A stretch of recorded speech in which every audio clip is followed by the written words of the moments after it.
TV one के निहायत दिलचस्प ड्रामों और एंटरटेनमेंट से भरपूर शोज किसी भी वक्त देखने के लिए हमारी वेबसाइट विजिट करें या हमारे यूट्यूब चैनल को सब्सक्राइब करें और बेल आइकॉन पर क्लिक करें।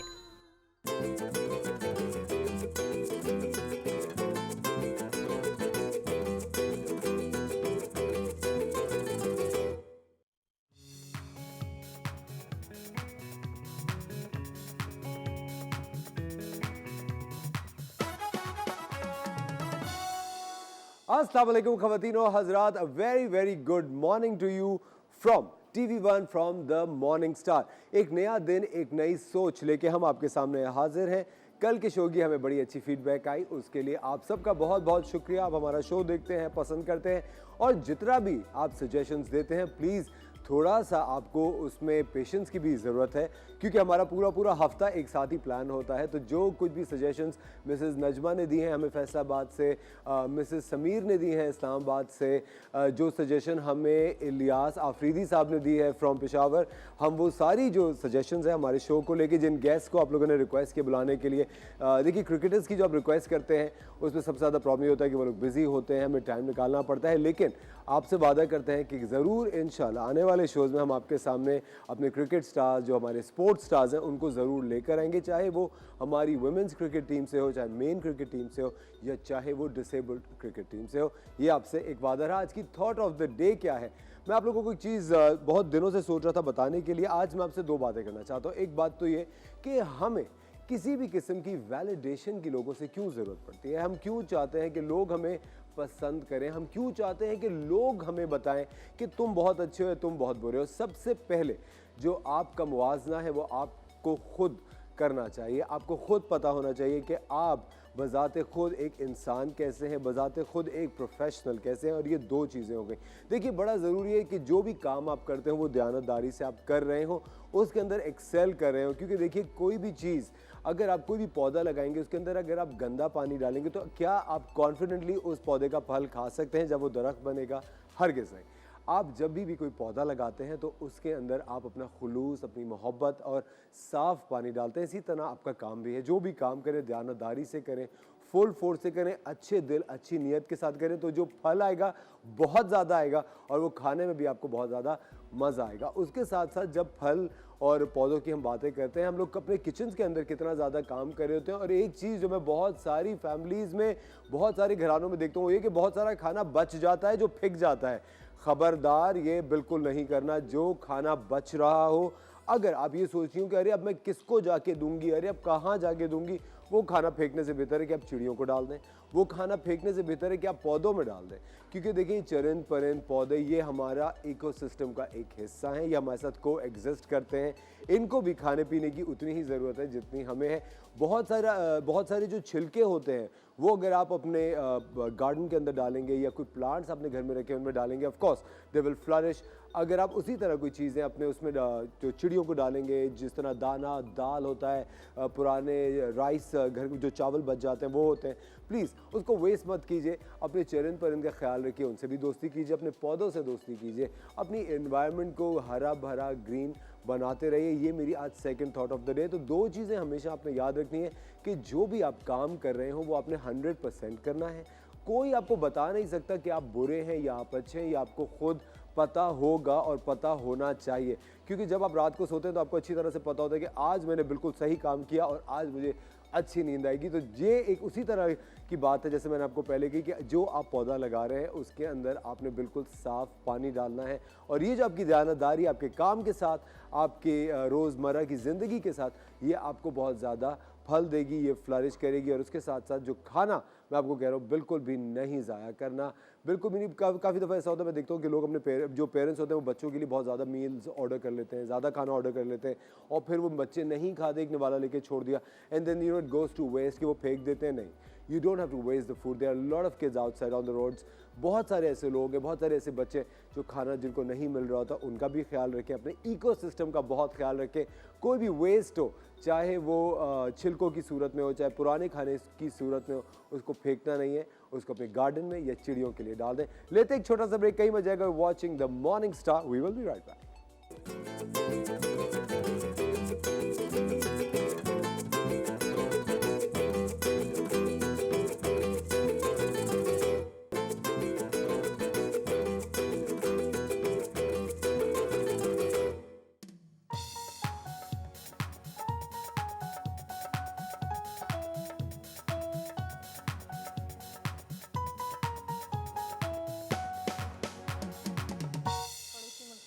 Welcome back ladies and gentleman, you are watching the Morning Star. और आज मैं हूं अपनी दोस्त, अपनी किचन क्वीन शेफ मुनीजा के साथ। अस्सलाम वालेकुम। अस्सलाम वालेकुम शेफ मुनीजा, क्या हुआ? आपकी एनर्जी 2 दिन से बहुत डाउन है। ये डाइटिंग के जिस चक्कर में आप फंस गई है ना, उसका यही असर होता है। देखिए उस चक्कर में डाला भी तो इन्होंने ही है। इन्होंने कहा आप अच्छी लगे आगे ऑन स्क्रीन। नहीं, ये आपको किसने कहा कि पतला इंसान अच्छा लगता है? ये किस बेवकूफ ने कहा है कि आप अगर पतले होंगे तो आप अच्छे होंगे? क्या मतलब है? वो बेवकूफ सुन ले जिस बेवकूफ ने कहा है। एग्जैक्टली हाँ, आपको हेल्दी होना चाहिए। आपको पता है कुछ नेचुरली बॉडी स्ट्रक्चर्स ऐसे होते हैं जो प्लस साइज होते हैं, जो थोड़े बड़े होते हैं, मतलब हड्डी चौड़ी जिसको कहते हैं। अब वो कुछ भी करते रहे नहीं। आप देखें उससे, अब आपको मैं 2 दिन से देख रहा हूँ, आपका एक तो मूड डाउन है, आप थोड़ी डल हुई भी हैं क्योंकि आप अपने आप को स्टाफ कर रही हैं। अब क्यों फाके कर रही हैं? क्या ऐसा क्या गम लग गया आपको? नहीं, मुझे तो कोई आप गम क्या लग ही नहीं फिल्मों में सकता काम करना चाह रही हैं? आप क्या चाह रही हैं? मैं अरे आपके अब साथ तुम्हारी ड्रामा में काम शादी करना हो चाह गई, रही अब हूँ घर देखो, शौहर को देखो, आपने कल ही बच्चे तो देखो। आपने कल ही तो बोला कि वो नंद और सास वाला रोल करने, तो मैं उसकी तैयारी कर तो रही हूँ उसमें ना। आप बिल्कुल परफेक्ट हैं इस तरह। सही है, और चलो क्या? ठीक है, बस अब छोड़ दी डाइट अभी। नहीं, क्योंकि मैं आपको बता रहा हूँ, डाइट कर करके अपना पूरा दिन खराब कर लें, हफ्ता खराब कर लें, अपना चेहरा खराब कर लें, मूड खराब कर लें, इसका क्या फायदा भाई? हाँ। मैं सही बता रहा हूँ शेफ मुनीजा, एक इतनी $1 मिलियन सेइंग है, slow and steady wins the race. आप डाइटिंग जरूर करें, लेकिन ये भी ना करें कि आप बिल्कुल कुछ भी ना खाएं रोजाना। अब शेफ मुनीजा, मैं आपको देखता हूँ, कल इतने मजे के आलू के पराठे थे, आप वो सिर्फ सूंघ के चली गई। ये क्या था? कुछ चीजें ना सूंघ लेनी चाहिए। नहीं, तो प्लीज डोंट स्टार्व योरसेल्फ। आज हम वैसे क्या बना रहे हैं? अच्छा, आज जो है ना, पहले मूड सही करें, ऐसे नहीं चलेगा। नहीं, कोई मूड लतीफा ठीक है। सुनाए मुझे। लतीफा? अब लतीफे तो मैं कोई याद करके नहीं आई हूँ आज। अच्छा चलिए, आलू के पराठे के उससे एक लतीफा याद आया। बताऊं? अच्छा, एक बंदा जो होता है वो रेस्टोरेंट में जाता है, वो आलू का पराठा आता है, ठीक है? तो आलू का पराठा आता है, कहते हैं इसमें आलू का है। वेटर को बुला के कहता है इसमें आलू का है। मेरे ख्याल से असर को आगे का जोक पता है? नहीं, पता? I swear नहीं नहीं पता। पता? अच्छा, तो फिर वो कहते हैं इसमें आलू का है, तो वो वेटर कहता है कि क्या कश्मीरी पुलाव में कश्मीर होता है जो आलू अब मैंने इतना चीप जोक भी मारने के लिए नहीं कहा। ओह अल्लाह, रहने दे, छोड़े। हम मजाक करो, सीरियस मत हो जाइए। हम रेसिपी की तरफ आ जाते हैं। आज हम बना रहे हैं हमस, पिटा ब्रेड और grilled chicken. Very burger food today. Yes, और फिर हेल्दी भी है। ओह, हेल्दी तो है। ठीक है ना? तो आज फिर मैं भी आपके साथ हमस या हुमस? हमस। ओके। हमस, पिटा ब्रेड और ग्रिल्ड चिकन। ठीक है, उसके लिए हमने चिकन क्यूब्स ले लिए हैं, तकरीबन आधा किलो के करीब। इसमें हम डाल रहे हैं लहसुन अदरक का पेस्ट 1 टेबल स्पून, ठीक है? कुटी हुई लाल मिर्च जा रही है 1 टीस्पून, लाल मिर्च जा रही है 1 टीस्पून, हल्दी पाउडर जा रहा है 1 टीस्पून, सफ़ेद मिर्च जा रही है 1/2 टीस्पून, काली मिर्च जा रही है 1 टीस्पून, चाट मसाला जा रहा है 1 टेबल स्पून, ठीक है? पेपरिका पाउडर जा रहा है इसमें 1 टेबल स्पून। पेपरिका पाउडर तो देगी लाल मिर्च नहीं थी? देगी लाल मिर्च अलग होती है, पेपरिका पाउडर अलग होता है। ये पेपरिका पाउडर है। अच्छा, दिखते एक जैसा है? ऑलमोस्ट दिखते एक जैसे हैं, लेकिन पेपरिका पाउडर भी यही समझ ले कि वो भी कलर ही दे रहा होता है, अच्छा सा स्पाइसी नहीं कर रहा होता। आपको पता है सबसे ज्यादा स्पाइसी वाली मिर्च कौन सी है? स्पाइसी वाली मिर्च? वो जो पतली हरी मिर्च जो होती है, वो तो हमारे यहाँ होती है ना, उससे भी होती है ज्यादा। एक कैने पेपर आता है, वो बहुत कैने पेपर, हाँ, वो बहुत स्पाइसी होता है। ऑफ कोर्स आपको तो पता ही होगा। हाँ, मुझे तो पता ही होगा ना, इसलिए तो मैं सवाल पूछती हूँ। शेफ मुनीजा, इसलिए कह रहा हूँ कि आप शेफ हैं। अच्छा, मतलब इसका मतलब तो दूसरे मतलब से उन्होंने बोला था जो मुझे समझ नहीं आया। अब एक तो हर वक्त मेरा दूसरा मतलब। बाय द वे, आप लोग हमें कॉल कर सकते हैं, हमसे बात कर सकते हैं। Watching the Morning star. कोई ऐसी रेसिपी जो आपने ट्राई की हो शेफ मुनीजा की, रिकमेंड की भी, जो कि अच्छी ना बनी हो, आप दिल खोल के बुराई कर सकते हैं, कोई प्रॉब्लम नहीं है। और अगर आपको चाहते हैं कि हम आपको पकाना सिखाएं, तो भी आप हमें कॉल करके बता सकते हैं कि आज हम आपके लिए क्या पकाएं। बिल्कुल ऐसा ही है। और शेफ मुनीजा, एक क्विक क्वेश्चन, कभी आपको मिडनाइट मतलब रात को ऐसा होता है ना कि कल वीकेंड है और कोई मूवी देख रहे हैं और एकदम से भूख लगती है, तो उस वक्त आप क्या कुकिंग में क्या पकाती हैं? हम लोग क्या ज्यादातर पुतीन बन रहा होता है। पुतीन आपने कभी खाया है? पुडिंग? पुतीन नहीं। पुतीन एक कैनेडियन है, उस डिश है। उसमें जो है फ्राइज होते हैं, उसके ऊपर एक सॉस बन के डलती है और उसके साथ चीज, चेडर चीज, मोज़रेला चीज। तो वो जो है फ्राइज के ऊपर चीज रखते हैं, उसके ऊपर वो पुतीन का सॉस बना के डालते हैं, तो वो चीज जो है ना वो मेल्ट हो जाता है उसमें, और वो सॉसी और इस तरह का चीजी फ्राइज हो रहे होते हैं, तो वो बड़े शौक से खाया जाता है। Very nice. कितनी जल्दी बन जाता है? फ्राइज फ्राई होते हैं, पुदीन का सॉस दूसरी फ्राइंग पैन में हम बना रहे हैं तो जल्दी बन जाता है, इतनी देर नहीं लगती। एक तो ये देखिए शेफ मुनीसा की ये चीज़ मुझे इतनी अच्छी लगती है, जब आधी रात को आप ये आलू प्रोटीन और जो प्रोटीन ये सब खाएंगे तो फिर उसके बाद सारा दिन डाइटिंग करेंगे तो यही होगा। शेफ मुनीसा ये मैं आपसे जानना चाह रहा था, मुझे कोई इंटरेस्ट नहीं आप रात को क्या खा रही है, लेकिन मैं कह रहा हूँ ये जो आप कर रही होती है ना, देखिए कैसे उगल ये बातें जो चीज आप बातें। कर रही है शेफ मुनीसा, देखें नहीं मुझे, क्योंकि मैं देखें आपसे ऑफ कोर्स हमारी दोस्ती है, आप मेरी इतनी अच्छी कोलीग है, लेकिन मुझे जो अफसोस ही होता है ना कि डाइटिंग करके आप मूड नहीं ऑफ कर सकते अपना। हाँ। कि सारा दिन कुछ नहीं खा रहा, औरों को हसरत से देख रहे हैं। कल मुझे नजर लगा रही थी, मैं पराठा खा रहा था। ओहो, ओ हालत में फंस अल्लाह, नजर लगा ही ना दूं मैं आपको। चलिए। मेरी नजर लगती तो आप इतने खूबसूरत होते यहाँ पे खड़े अरे हुए। बस कर दे, ये जो आप झूठी बातें करती है ना, बस कर दे शेफ मुनीसा। अच्छा अच्छा, आप कॉल करके बताइए क्या मैं झूठ बोल रही हूँ या नहीं बोल रही हूँ। ठीक है। अच्छा, हमने क्या किया, इसके अंदर ऑयल ऐड किया तकरीबन 2 टेबलस्पून और लेमन जूस ऐड करा 2 टेबलस्पून, इन सबको हमने मिक्स कर लिया। ठीक है। यहाँ पे अच्छा आपने इसको मैरिनेट करने के लिए रखना है तकरीबन आधा घंटा, या आप ओवरनाइट भी रख सकते हैं। आप इसको मैरिनेट करके रख दें, बस जल्दी से निकाला जब भी और बना लिया। ठीक है।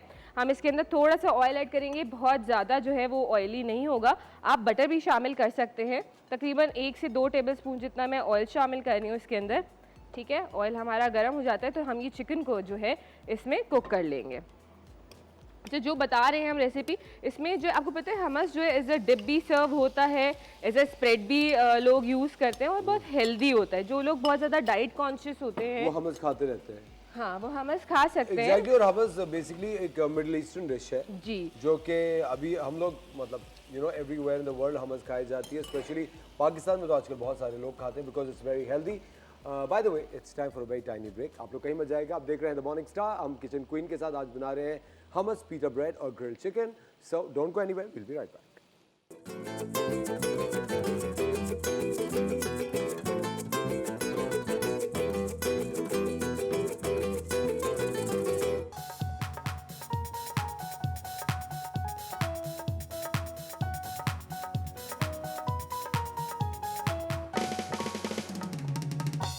आप छोड़ दें इसको। फिर वेलकम बैक का टाइम है शेफ मुनीसा। वेलकम बैक खवातीन और हज़रात, आप देख रहे हैं द मॉर्निंग स्टार और हम अपने किचन में आज बना रहे हैं ग्रिल्ड चिकन और क्या हमस और पीटा ब्रेड के साथ हम इसको सर्व करेंगे। एग्जैक्टली। ठीक है। और ये देखिए ये हमारी ग्रिल्ड चिकन इतनी खूबसूरती से तैयार है शेफ मुनीसा, मुझे डर है कि कल पराठे की तरह ही मैं जला ना दूं। प्लीज देखिए ये तो बहुत ज्यादा लाल होना शुरू हो गई, क्या करूं? बस बंद कर दें इसको। पक्का? जी जी। कच्ची तो नहीं रहेगी? नहीं नहीं, कच्ची नहीं होगी। चिकन जो है आपको पता है सुनिए कुक हो जाती शेफ है। मुनीसा ये कच्ची है, देखें ये देखें कच्ची हो गई आपकी। नहीं, कच्ची नहीं है, वो बन गई है, ये क्या- कुक हो चुकी है वो। Really? जी जी। तो ये टूट क्यों नहीं रही है? रुके, मैं आपको नाइफ से कट करके दिखाती हूँ। ये देखें ये शेफ मुनीसा कभी भी मुझे नहीं चाहती कि मैं सीखूं। ये वाली? हाँ। ठीक है, आपको काटना नहीं आई। नाइस, मुझे काटना वैसे भी नहीं आता। ये देखें, डन है, वाइट है, कुक हो चुकी है। Chef is always right. Of course.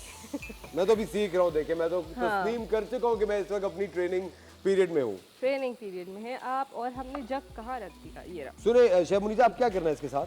बस ये डन है, इसको आप बंद कर दें। अब हम हमस बताएंगे आपको कैसे बनेगा। ओके। ठीक है।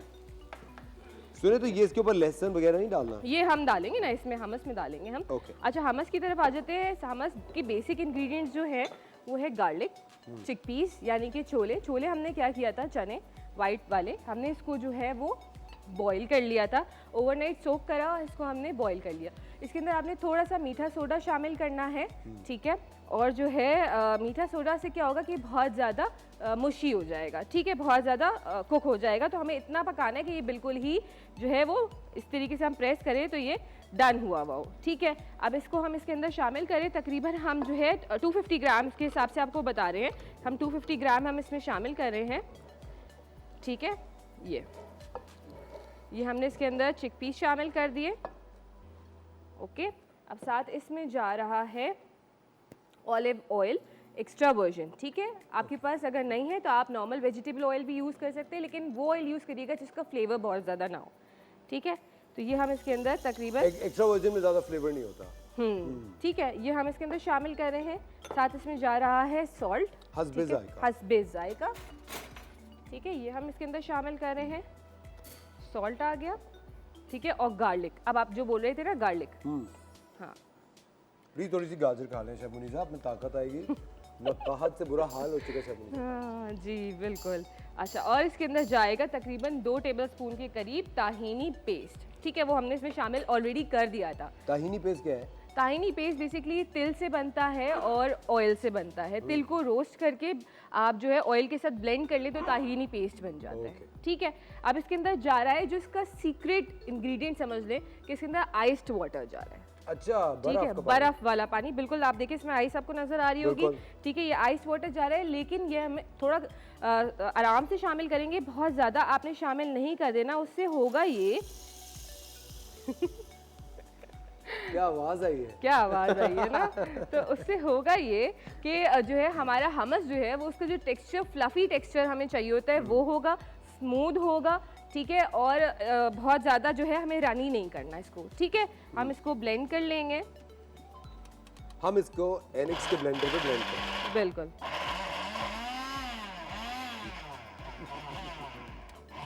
ठीक है, थोड़ा पानी हम और शामिल कर देते हैं इसके अंदर। ओके, हाँ, शर्मिला बर्फ डाल सकते हैं? हाँ, कोई मसला नहीं है। ओके, अगर चली जाती है तो कोई मसला नहीं। ठीक है, हमारी हमेशा से यही कोशिश होती है कि आपके लिए हर डिश हम एक नई डिश लेकर आए, कोई नई चीज़ लेकर आए जो कि आप घर में ट्राई कर सकते हैं। Hummus is basically a Middle Eastern dish, hummus, जो कि बहुत सारे लोग ट्राई करते हैं। And finally we have pita bread also. Shabnir, आपने पीटा ब्रेड बनाने का तरीका सिखाना है? बिल्कुल सिखाएंगे। ठीक है, इसके अंदर पानी हमें चाहिए होगा थोड़ा सा और। ठीक है, इसमें हमारा पानी कम है, आइस थी इस वजह से। पानी, ठीक है, पानी थोड़ा सा ही डालिएगा, बहुत ज्यादा नहीं डालिएगा। पक्का? हाँ पक्का ओके। डालिएगा। ये देखिए ख़वातीन और हज़रात, हुमस में पानी डालने का सही तरीका आपको बर्फ जमाना आती है? बस बस बस बस बस पक्का? पक्का, बहुत ज्यादा हो गया। ठीक है, अच्छा आप क्या क्या बना लेते हैं? उल्लू बेवकूफ, ओके। अच्छा, जब ओनली ऑमलेट। Only omelette. मैं सिर्फ ऑमलेट बना सकता हूँ शेफ मुनीसा, मुझे और कुछ पकाना नहीं आता। एंड आई किचन के अंदर मैं कोशिश करता हूँ कि मैं जितना कम वक्त गुजारूँ। उसकी वजह से मेरी बहुत अच्छी एक आदत पड़ गई है कि मैं फल और सब्जियाँ बहुत शौक से खाने लगा हूँ, क्योंकि आई थिंक सब्जी और फल एक रेडीमेड किस्म का खाना होता है। जी हाँ। ओह वाह, हुमस तो तैयार हो गया। ठीक है, हुमस बिल्कुल तैयार हो गया है हमारा। थोड़ा सा इसको हमें और स्मूथ करना है। ओके, ठीक है, ऑलमोस्ट डन है ये।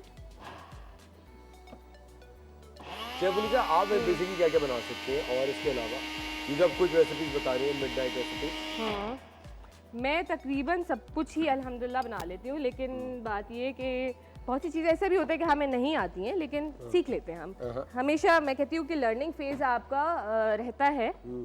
आप ये कह दें कि हमें सब आ जाता है तो सब किसी को भी नहीं आता है। लर्निंग फेज हमेशा सबका रहता है। Of course, even I believe in है ना? इट। मुझे भी ऐसा लगता है कि हम हर वक्त चीज़ें सीख ही रहे होते हैं। सीख रहे होते हैं हम, अक्सर और बेशतर अपने स्टूडेंट्स से भी हम जो है वो सीखते हैं। ठीक है, ये हमारा जो है हमस, इसकी कंसिस्टेंसी आप देखें। ठीक है, बहुत ज़्यादा हमें इसको पोरिंग कंसिस्टेंसी पे नहीं रखना। तो हम जो है इसको जो है इधर हम रखेंगे। हमने इस पे जो है वो फॉयल, क्लीन फॉयल रखा था, ताकि जो है हम इस पे सर्व भी कर सके और आपको दिखा भी सके। थोड़ा सा थिक है। थिक है, अच्छा, बिल्कुल। हाँ, जैसा हुमस होता है बेसिकली। बिल्कुल ठीक है। इसको हमने जो है ये इस तरीके से हल्का सा हम इस पे स्पून पे ऑयल लगा रहे हैं, स्पून की बैक पे। ठीक है, और फिर इसको जो है हमने इस तरीके से रखना है, करना है। Very nice.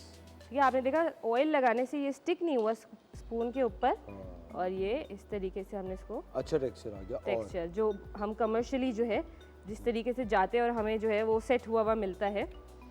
ठीक है, अब इसके ऊपर जा रहा है थोड़ा पेपरिका, जिसको अच्छा सा खूबसूरत सा कलर देगा। ठीक है, साथ इसमें जो है हम थोड़ा सा ऑलिव ऑयल जो है वो ऐड करेंगे। और ऑलिव्स ऐड करेंगे हम इसके ऊपर। ठीक है, तो ये जो है हमारा मज़ेदार सा जो है ये तैयार है। ठीक है, और अब साथ इसके हम जो है वो चिकन को सर्व करेंगे हम। प्लीज करें ना सर। हाँ, मैं स्पून लेती हूँ। देखिए, ठीक है। अच्छा, आप क्या कर सकते हैं, आप पीटा ब्रेड के ऊपर इसको स्प्रेड करके साथ में चिकन जो है उसके अंदर ऐड करके एक रोल टाइप बना लिया आपने, जो है इसको इस तरह सर्व कर लिया। आपने इसको सैंडविच पे जो है वो लगा के सर्व कर लिया, तो ये हो गया हमारा चिकन आ गया साथ में, ठीक है। और साथ में देखिए हमेशा फाइबर ऐड करें, अपना कोई भी खाना आप जो है वो खा रहे हैं साथ में हमेशा फाइबर ऐड करें। कैरेट्स है, क्यूकम्बर है, उससे देखें आपके लिए जो है हेल्दी भी रहता है, ठीक है। और जो है न्यूट्रिशनल वैल्यू हमें मिल रही होती है हर चीज़ की, ठीक है। तो ये एक हमारा अच्छा सा मज़ेदार सा जो है वो प्लेटर तैयार है। प्लीज लहसुन तो डाल दो। लहसुन डाल दूँ? अच्छा चलें, लहसुन इधर डाल देते हैं इसमें, क्योंकि हमने इसको हमस में यूज़ किया था। थोड़ा सा सॉल्ट स्प्रिंकल कर रहे हैं हम इसके ऊपर, ठीक है। ओके, ये आ गया। थोड़ा सा इसको हरे धनिए से हम जो है वो गार्निश कर देंगे। शबनी से कितना खूबसूरत लग रहा है ना। अब आप जो है हमें टेस्ट करके बताएंगे।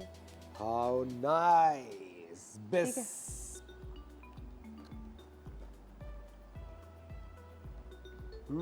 काम आता है आपको। Please ladies and gentleman, please do try this at home. ये इट्स रियली नाइस। बहुत ही, अब जल्दी से बताएंगे रेसिपी। हाँ, हमस की रेसिपी हम रिपीट कर देते हैं जल्दी से। हमने क्या किया, छोले लिए, चने लिए, उसको बॉईल कर लिया अच्छे से, उसको हमने इसमें डाला ब्लेंडर में। साथ इसमें हमने ऑलिव ऑयल किया 2 टेबलस्पून, 250 ग्राम, 1 पाव के करीब हमारे छोले थे, चने थे। इसमें हमने सॉल्ट ऐड किया हस्बे जायका, लहसुन ऐड किए तकरीबन 3 से 4 जो है जवे उसके वो शामिल करें हमने इसके अंदर। ताहिनी पेस्ट 2 टेबलस्पून के करीब ऐड किया। अगर ताहिनी पेस्ट नहीं है तो आप तिल को रोस्ट कर लें, उसको जो है ब्लेंडर में डालें, उसको ब्लेंड करें, उसमें फिर थोड़ा थोड़ा ऑलिव ऑयल ऐड करते जाएँ, ब्लेंड कर लें, ठीक है। अगर ऑलिव ऑयल नहीं है तो आप कोई भी न्यूट्रल ऑयल जो है वो यूज़ कर सकते हैं जिसका फ्लेवर बहुत ज़्यादा ना हो, ठीक है। वो हमने इन सब चीज़ों को ब्लेंड कर लिया। हमने आइस्ड वाटर डालना है, वो इसको जो है क्या नाम है अच्छा टेक्सचर देगा, स्मूथ करेगा, ठीक है। बहुत ज़्यादा पानी नहीं शामिल करेंगे क्योंकि वो जो है रानी हो जाएगा। आपने देखा हमारा हमस रानी नहीं है। इसको हमने ब्लेंड कर लिया। चिकन को हमने क्या किया, चिकन के अंदर हमने लहसुन अदरक का पेस्ट, देगी पेपरिका शामिल करा, लहसुन अदरक का पेस्ट शामिल करा, लेमन जूस शामिल करा, ऑयल शामिल करा, लाल मिर्च शामिल करी, गरम मसाला पाउडर, चाट मसाला पाउडर, इन सबको हमने मिक्स करा। मैरिनेट करने आपने रखना है और फिर उसके बाद हल्के से ऑयल में आपने इसको कुक कर। और आप वादा करें ऑडियंस से कि आप अभी खाएंगी और आप फाका नहीं करेंगी। बिल्कुल बिल्कुल, मैं खाऊंगी। नहीं, वादा करें। वादा। गुड। प्लीज इनकी जान बचाएं, फाकों पे पता नहीं क्यों उतर आई है शेफ मुनीज़ा। ऐसा मत करें, अपनी सेहत का ख्याल रखें। कल आप मुझे एक अच्छे मूड में और अच्छी एनर्जी में चाहिए, और उसकी सबसे मैं आपको बता रहा हूँ, खाने का बहुत ताल्लुक होता है अच्छे मूड से। बिल्कुल, सो ट्रू। खवातीन और हज़रात, लेते एक छोटा सा ब्रेक, कहीं मत जाएगा। Watching the Morning star. Thank you chef Muniza. कल फिर सुबह आपके साथ होगी, कहीं मत जाएगा क्योंकि ब्रेक के बाद आने वाला एक बहुत बड़ा surprise. So stay tune, will be right back.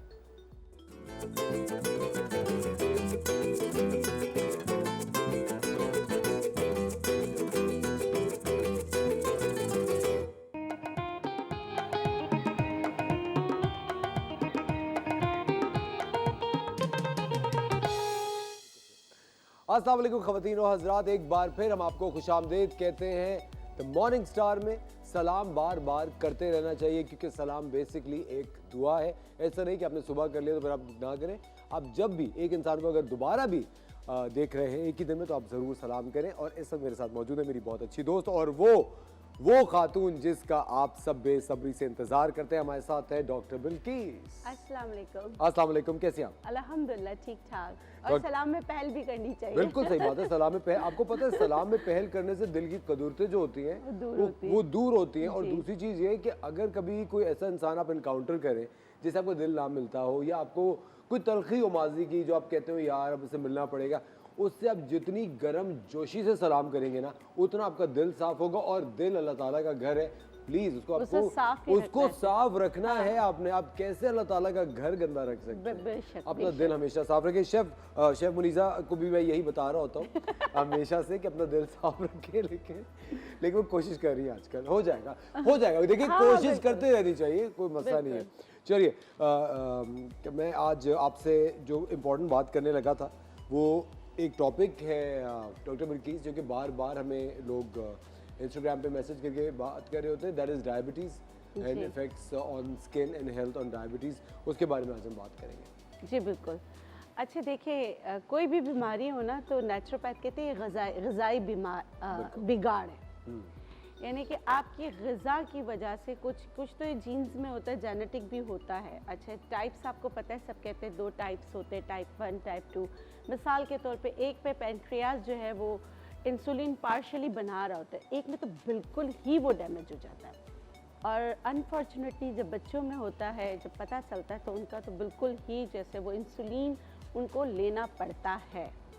और बच्चों में ये क्यों ज़्यादा हो रहा है? अगेन ग़िज़ाई बिगाड़ है कि हम अपनी ग़िज़ा को बीमार करके जो है ना बीमारियां हासिल करते हैं।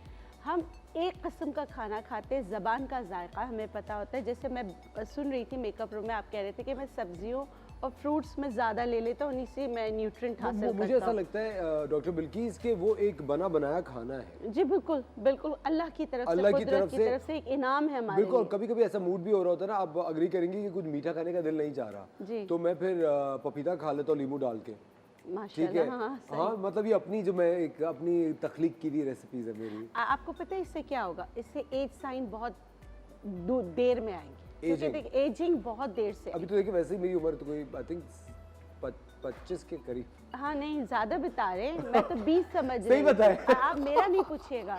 प्लीज डॉक्टर बिल्किस को दिल जीता आता है, ये आप सब देख रहे हैं। आप अगर कोई डॉक्टर बिल्किस से जाना चाहते हैं तो प्लीज आप हमें कॉल कर सकते हैं। हमारे फोन नंबर्स आपके सामने हैं। कोई प्रॉब्लम है, अगर फोन नहीं लग रहा तो आप हमें व्हाट्सएप भी कर सकते हैं और डॉक्टर बिल्किस से जो जानना चाहे वो जान सकते हैं। डॉक्टर बिल्किस, जिस तरह अभी आप बात करी थी, मैं बेसिकली अपने बताते खुद जो अपना ज़ाती तजुर्बा है, ऑफ कोर्स मेरे ख्याल से वो शेयर करते रहना चाहिए ऑडियंस जी के बिल्कुल साथ। बिल्कुल। और ये जो आप कह रही ना फलों का, मुझे ऐसा लगता है कि जब मैं कोई एक सालन रोटी या कोई पिज्ज़ा या बर्गर कोई सारी चीज़ खा रहा होता हूँ, जो खाना होता है, जो मील होता है, उससे कहीं ज़्यादा बेहतर मैं महसूस करता हूँ अगर मैं सिर्फ किसी दिन फल खा लूँ। देखिए वाइटामिन वैसे ही आपके एनर्जी बूस्टर्स हैं, तो उससे जाहिर सी बात है मिनरल्स और वाइटामिन आपको इन दो से मिल जाते हैं। अच्छा देखिए, मैं हमेशा शुगर पेशेंट एक गलती करते हैं, गंदम। हम इब्ने आदम हैं, तो गंदम हमारे लिए नहीं है। आप सोचे तो सही, क्योंकि एक जो रोटी है गंदम की, एक रोटी 2 चम्मच उसमें चीनी है। मैं कहती हूँ सबसे पहले बहुत डाइट आप कर रहे होते हैं, जो शुगर पेशेंट है वो फलों को नहीं खा रहे होते हैं, वो पोर्शंस में खा रहे होते हैं, लेकिन वो गंदम की रोटी 2 से 3 रोटियां खा लेते हैं। अरे वो तो 2 फुलके ही तो थे, अरे वो तो हाँ। यही था। अरे एक रोटी से क्या होता है? सबसे पहले डोंट्स में जो चीज़ आती है शुगर पेशेंट्स के, अगर आप प्री डायबिटिक भी हैं, अगर आपका HbA1c जो है वो 6 पे चला गया है, तो आप रिवर्स हो सकते हैं। और वो रिवर्स आप ग़िज़ा से हो सकते हैं, आप वॉक से हो सकते हैं। हम यही बात जारी रखेंगे। हम लेते हैं एक छोटा सा ब्रेक, कहीं मत जाएगा। आज डॉक्टर बिल्किस बात कर रही है डायबिटीज़ पे और डायबिटिक पेशेंट्स को क्या रखनी चाहिए, इस बारे में मजीद बात करेंगे। एक छोटा सा ब्रेक लेते हैं, कहीं मत जाएगा। Watching the Morning Star, will be right back.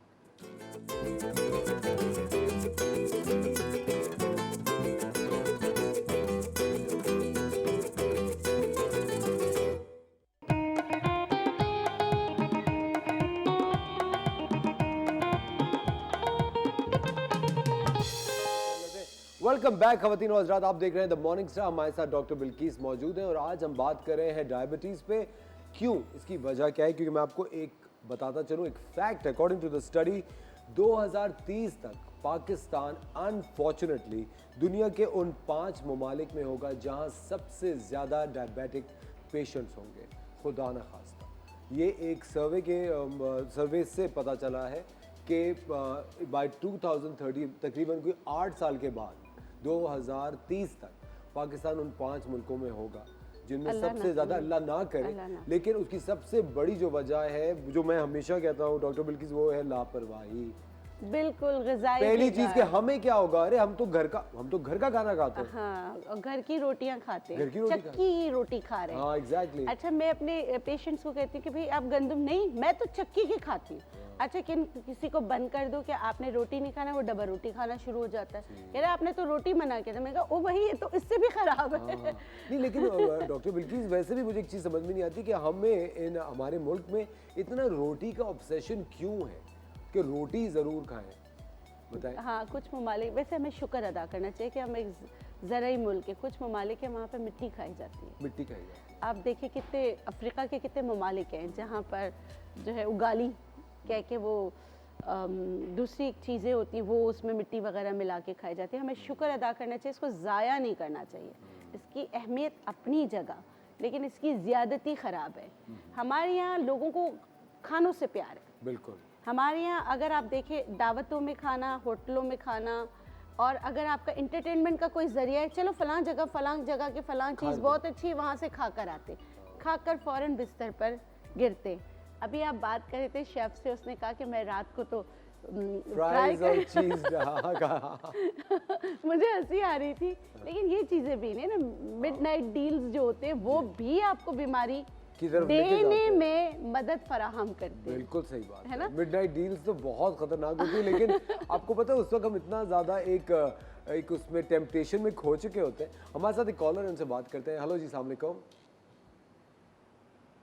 Hello hello, call drop हो गई। अच्छा शबनीसा मेरे बाद में मुंह पे चढ़ा हुआ। I am so sorry, doctor Bilquis मारेंगी मुझे आज आप। नहीं डॉक्टर बिल्किस, जिस तरह अभी आप बात कर रही थी अबाउट गंदम नहीं खाना चाहिए, बहुत सारे लोग ये प्रॉब्लम बताते हैं कि अगर खुदा ना खासा उन्हें डायबिटीज़ हो या शुगर हो और उन्हें कोई चोट लग जाती है तो उसका हीलिंग प्रोसेस बहुत ज़्यादा मुश्किल हो जाता है। बिल्कुल। अगर खुदा ना खासा किसी डायबिटिक पेशेंट को चोट लग जाए और वो हील ना हो रही है तो क्या करना चाहिए? अच्छा, सबसे पहले तो पाँव का भी मसला होता है, वो भी बता देती, लेकिन टोटका बताते थे गुड़ मार बूटी। उसको नेचुरोपैथी में गुड़ मार इसीलिए कहते हैं, वो मीठे को फौरन मार देता है। वो पत्ते आराम से हर पंसार से मिल जाते हैं, उसको उबालें, छानें, और अगर आपको डायबिटिक है और आपको कोई ज़ख़म हो गया है तो आपने उस पर स्प्रे करना है। और जिनको शुगर हाई रहती है और जो डायबिटिक है, जो पाँव में नमनेस आ जाती है, उनके लिए मैं आपको बताती हूँ, रोज़ाना कुनकुने गर्म पानी में अपने पाँव डिप करें, फिर निकालें, उसको चेक करें। अल्लाह ना करे आपकी बैरूनी चोट अंदरूनी गैंग्रेन ना बन जाए, और फिर वो गैंग्रेन क्या होता है, वो आपका आज़ा काटना पड़ता है। बिल्कुल वो सही। आज़ा कटता क्यों है? कभी आपको कोई सुई चुभ गई, कुछ भी हो गया, और फिर क्या होता है, वो जब अंदर होता है फिर आपकी स्किन पे नज़र नहीं आता है, अंदर ही अंदर पास जमा हो रही होती है, और फिर इसका इलाज ये होता है कि उसको काटना पड़ता है। तो खुदारा आप जो है इस सिचुएशन से बचना चाहते हैं तो डेली रूटीन में चेकअप करना लाजमी है। आपने रात को अपने सोने से पहले वैसे भी पाँव अगर धो के सोएंगे नींद अच्छी आएगी। उसके बाद आप चेक करें कि अल्लाह ना करे आपको कोई ज़ख़म वगैरह तो नहीं हुआ, ताकि इब्तिदा में इसका इलाज कर लिया जाए। और शुगर पेशेंट को कुछ चीज़ें अपने साथ रखनी चाहिए नेचुरोपैथी में। एक तो गुड़मार बूटी की कहवा आप खानों के बाद पीजिए, एक पत्ता ले लीजिए, उस पर खौलता गर्म पानी डालिए, ढक लीजिए, आपकी चाय तैयार हो गई। आपने उसको जो है ना खाने के बाद आपने इसका इस्तेमाल करना है। एक बूटी आती है कोड़तुम्बा, आप बहुत सारे अद्वियात में आप मज़ीद कोई हर्बल अद्वियात नहीं लेना चाहते तो कोड़तुम्बा कभी सूखा हुआ मिल जाता है, कभी वैसे भी फल मिल जाता है। आप क्या करें, उस जो अगर सूखा हुआ मिले उसको पानी में डिप कर दें। डिप करने के बाद जो उसका अर्क निकले उसको तोड़ के डिप कीजिएगा, उसका जो अर्क निकले उसको स्प्रे बॉटल में भर के हाथों पे और पाँव के तलवों पे ऐसे ऐसे करके लगाएं। आप लगाएंगे, आप यकीन करें विदिन 10 मिनट के अंदर अंदर आपकी ज़बान कड़वी हो जाएगी। इसका मतलब है आपका शुगर नीचे आ गया। बगैर खाए आपने लगाया, तो जिनकी 400 पे 300 पे शुगर रहती है, आप नहीं खाना चाहते ना खाएं, लगाएं तो सही। शुगर आपकी कैसे कंट्रोल होगी? एक तो ग़िज़ा से और दूसरा वॉक से। शुगर पेशेंट वॉक ही नहीं करते, और फिर हमारे जो बुजुर्ग होते हैं वो उनसे चला जाता ही नहीं है। शुगर के साथ और अमराज आ जाते हैं, घुटनों में दर्द हो रहा होता है, ब्लड प्रेशर, हर चीज़ आ जाती है। और मुझे ऐसा लगता है डॉक्टर बिल्किस कि आपको पता है हमारे यहाँ अगर कोई पेशेंट हो फैमिली में तो घर वाले उसको और बीमार कर देते हैं कि हाय देखो तुम्हारे साथ क्या हो गया, पहले जब सही थे देखो अब तो ये हो गया, और वो उनको इतना गिल्टी फील करा रहे होते हैं, जबकि उनको लग रहा होता है कि कोई मुजरिम है, वो कोई मुजरिम है। और सीरियसली, और वो आपको पता है पेशेंट भी गिल्ट में चला जाता है कि मैंने इतने लोगों को मुसीबत में डाल दिया। इनफैक्ट कभी अगर आप हॉस्पिटल में जाएं, मैं शूटिंग कर रहा था हॉस्पिटल के अंदर, तो वहाँ पे ऑफकोर्स पेशेंट थे और वो रिकवरी मोड में थे, लेकिन उनके कमरे में सब इतने सोगवार यूँ खड़े हुए थे। अब डॉक्टर आके बता के जा रही है कि इनके सामने अच्छा माहौल रखें ताकि इनका विल पावर डबल हो, बूस्ट हो, लेकिन वो सब लोग अफसरदा चादरें पहन के अजीब उनके आगे यूँ खड़े हुए कि अब बस और पढ़ के फूक रहे हैं। आप पढ़े प्लीज पढ़े, लेकिन आपको ये रियलाइज करना चाहिए कि जो पेशेंट है उनका विल पावर बहुत ज़रूरी है, उनको अच्छा महसूस कराना ज़रूरी है। उनके अगर आप आंखों में आंसू भर के उनसे बात करेंगे वो तो और डाउन हो जाएंगे। जी बिल्कुल। पेशेंट्स को you can't make them feel bad. Patients को तो सेहत याब करने के लिए आपको उनको अच्छा महसूस करना बहुत ज़रूरी है। डॉक्टर बिल्किस, एक सवाल हमारे पास आया है कि हमें घर में रहते हुए कौन सी ऐसी डाइट मैनेज करनी चाहिए जिससे शुगर लेवल्स मेंटेन रहें? सबसे पहले आपकी ग़िज़ा में स्टार्च नहीं होना चाहिए। अच्छा, और वैसे स्टार्च किन में होता है? चावल में, आलू में, गंदम में। तो स्टार्ची चीज़ें आपने छोड़ देना है। सबसे पहले याद रखिएगा कि आपने वो चीज़ें नहीं खानी। ऑफ कोर्स आपने आम नहीं खाना, आपने चीकू नहीं खाना। जैसे होता है ना बनाना, आप थोड़ा बहुत ले सकते हैं। आप अमरूद, सेब, स्ट्रॉबेरी, पपीता और पपीते पे जैसे आपने कहा लाइम, नींबू डाल के हाँ। बेहतरीन है। इतने मज़े का हो जाता है कि पपीते पे आप नींबू डालें। हाँ। डिलीशियस। हम लेते हैं एक छोटा सा ब्रेक के बाद हम आपको मजीद बताएंगे कि वो कौन सी डाइट्स हैं जो कि आप फॉलो कर सकते हैं to manage and to control your sugar levels. लेते हैं एक छोटा सा break. You watching the Morning Star, will be right back.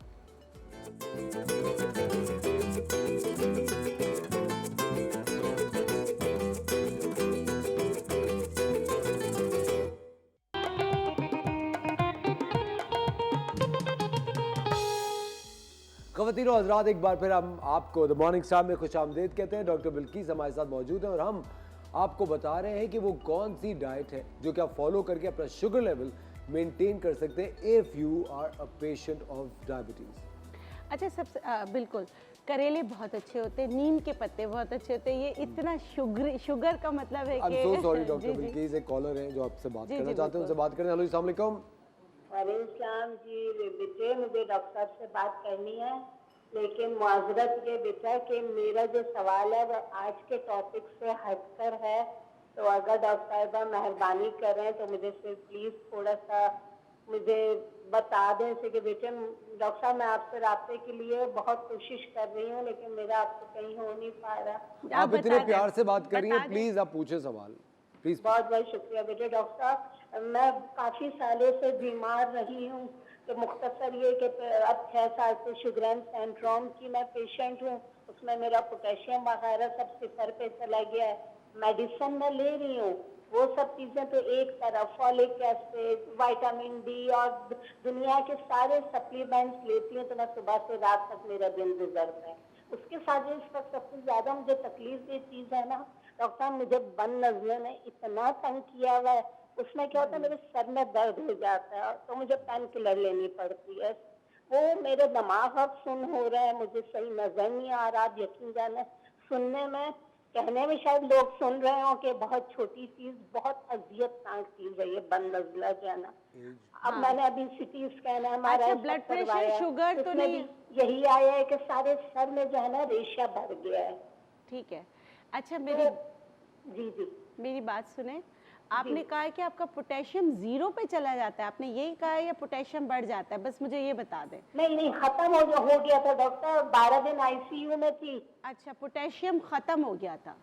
खत्म हो गया था। आप भी मुस्तकिल पोटेशियम की यूरोसिट मैं 6 से 3 ले रही हूँ। और डॉक्टर साहब वो हड्डियों की तकलीफ और मतलब फुल सप्लीमेंट में मेरा जाउदीन हॉस्पिटल में ट्रीटमेंट चल रहा है। मेरी टांगों की नसें डैमेज हो गई थी, एक तरीके से पैरालाइज हो गई थी। अच्छा, हाँ, लेकिन आप यकीन जाने वो सारी तकलीफें एक तरफ, लेकिन जो मेरी इस नजले की तकलीफ में जो है ना, अब मैं मुझे हर दवा रिएक्शन कर जाती है डॉक्टर, स्वेलिंग हो जाती है। अब तेज हर्ब भी मैं नहीं ले पा रही। खुदा का वास्ता है, मुझे कोई आसान रेमेडी दे। मैं आपको बिल्कुल आसान रेमेडी बता रही हूँ, सुन लें।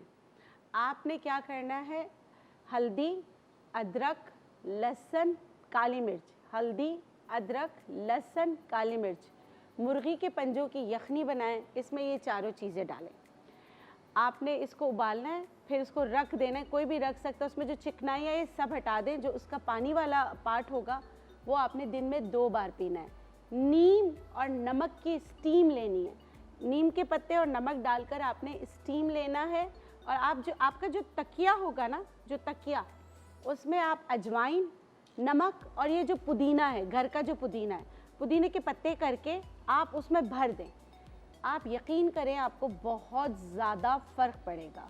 आजकल आए हुए हैं गेंदे के फूल, जो गेंदे के फूल हैं उसको आप किसी भी तेल में पकवा लें, जैसे आपके घर में कोई भी उसको पका सकता होगा। वो तेल आप सर की जड़ों में अच्छी तरह लगाने लगें और जब लगा रहे हो ना तो उसमें चुटकी सलाजीत डाल दें। आपका जो जमा हुआ जो नज़ला है ना, वो इस तेल से अल्लाह के हुक्म से इंशाल्लाह फ़र्क पड़ेगा। एक लौंग, अगर आपकी बीमारी मुझे नहीं पता, लेकिन अगर आपको अलाउ है तो एक लौंग रोज़ाना चबाएं, इससे भी फ़र्क पड़ेगा। अगर इससे भी आसान कर देती हूँ, सरसों का तेल लेके उसमें लौंग का तेल मिल जाता है, उसको मिक्स करें, वो भी सर में लगाएं। इतनी चीज़ें बता दी हैं, लेकिन नज़ला बनने की जो मशीन है वो है दूध, दही, केला, टमाटर, ठंडा पानी, हम नेचुरोपैथ कहते हैं, और चावल। ये आपने नहीं खाना, तो इंशाल्लाह आपको फ़र्क पड़ेगा। और पोटेशियम के लिए गुड सोर्स ऑफ पोटेशियम, अगर आपका पोटेशियम ख़त्म होता है तो आप केला नहीं खाएंगी, आप खजूर ले सकती हैं, और आप जो है कोकोनट वाटर ले सकती हैं। ठीक है, ये लीजिएगा अल्लाह के हुक्म से। आपको जो ये टांगों में एकदम से आप कह रही हैं ना, जैसे मुड़ जाती हैं, दर्द होता है, उसमें आपको बहुत फ़र्क पड़ेगा। और जब आप शुगर नहीं और आप जैसे खजूरें लें तो उसमें हल्दी थोड़ा सा स्प्रिंकल करके लें, और थोड़ा सा गरम मसाले, जैसे पिसा हुआ गरम मसाले का पाउडर भी पिंच स्प्रिंकल करके लें, आपके नज़ले में आपको बहुत फ़र्क पड़ेगा इंशाल्लाह। अच्छा, कोई धुनी तो नहीं लेनी है ना? नहीं, स्टीम लेना, स्टीम लेनी है किसी चीज़ की? स्टीम लेना है। स्टीम इनको दिन में 3 से 4 5 दफ़ा लेना है, बल्कि इनका कमरा जो है उसमें मतलब कि नीम नमक की स्टीम ये लेती रहे। और यूकलिप्टस के पत्ते आते हैं, जैसे सफ़ेदे के पत्ते, ठीक है। आप जो तकिया है ना उसको आप हर्बल पिलो बना लें, उसमें हर चीज़ डाल दें, उससे भी बहुत फ़र्क पड़ेगा। ज़बरदस्त। कराची से मैसेज है गुलनाज साहिबा का, उनकी उम्र 40 साल है, और व्हाट्सएप उन्होंने मैसेज किया, उनकी उम्र 40 साल है और वो डायबिटिक है, और वो कह रही है कि स्किन टाइटनिंग के हवाले से कुछ बता दीजिए, vitamin C, serum, skin tightening के हवाले से। अच्छा, उसके लिए आपके लिए सबसे अच्छा है कि आप फ्लैक्सीड खाएं भी, अलसी, और अलसी को भिगो दें तो उसका जो लेस निकलता है ना, वो आप लगाएं, तो अल्लाह के हुक्म से आपको फ़र्क पड़ेगा। That's it. क्योंकि चेहरा उससे। हाँ बिल्कुल, इंशाल्लाह फ़र्क पड़ेगा। अच्छा, अभी जो साहिबा ने कॉल की थी, बहुत ज़्यादा तकलीफ में वो लग रही थी, और आई थिंक आपने उनकी एज नहीं पता की क्या थी? एज उन्होंने कहा, देखने में मेरी आवाज़ से ऐसा लग रहा है, एज इसलिए पता नहीं कि मैंने कोई ऐसी चीज़ ही नहीं बताई, मैंने सारी वो चीज़ें बताई। एग्जैक्टली, क्योंकि सवाल मेरा यही था डॉक्टर बिल्किस कि जितने लोग बंद नस्ले से गुजरे वो ये सब कर सकते हैं। ये बच्चे भी कर सकते हैं, क्योंकि देखिए इसमें खाने के लिए तो मैंने कुछ भी ऐसा नहीं बताया, यखनी बताई है वो भी ले सकते हैं। ये जो मैंने चीज़ें बताई हैं, इनडायरेक्टली ये ऑक्सीजन को आपकी बॉडी में रिटेन करेगा। जब ऑक्सीजन रिटेन होगा तो आपकी बीमारियां आहिस्ता आहिस्ता ख़त्म होंगी। ग़िज़ा से इलाज करना है तो जो ठंडी चीज़ें वो नहीं खाना। इसके अलावा अगर बच्चों को है बदनज़ला तो खुदारा सॉफ्ट ड्रिंक्स भी ना पिए। बिल्कुल सही बात है। और ख़वातीन और हज़रात, हम हमेशा आपको इस तरह की चीज़ें बताते रहते हैं जिससे आपका ऑक्सीजन लेवल बेहतर हो और आपकी ज़िंदगी बेहतर हो। लेते एक छोटा सा ब्रेक, कहीं में जाएगा। Watching the Morning Star, will be right back.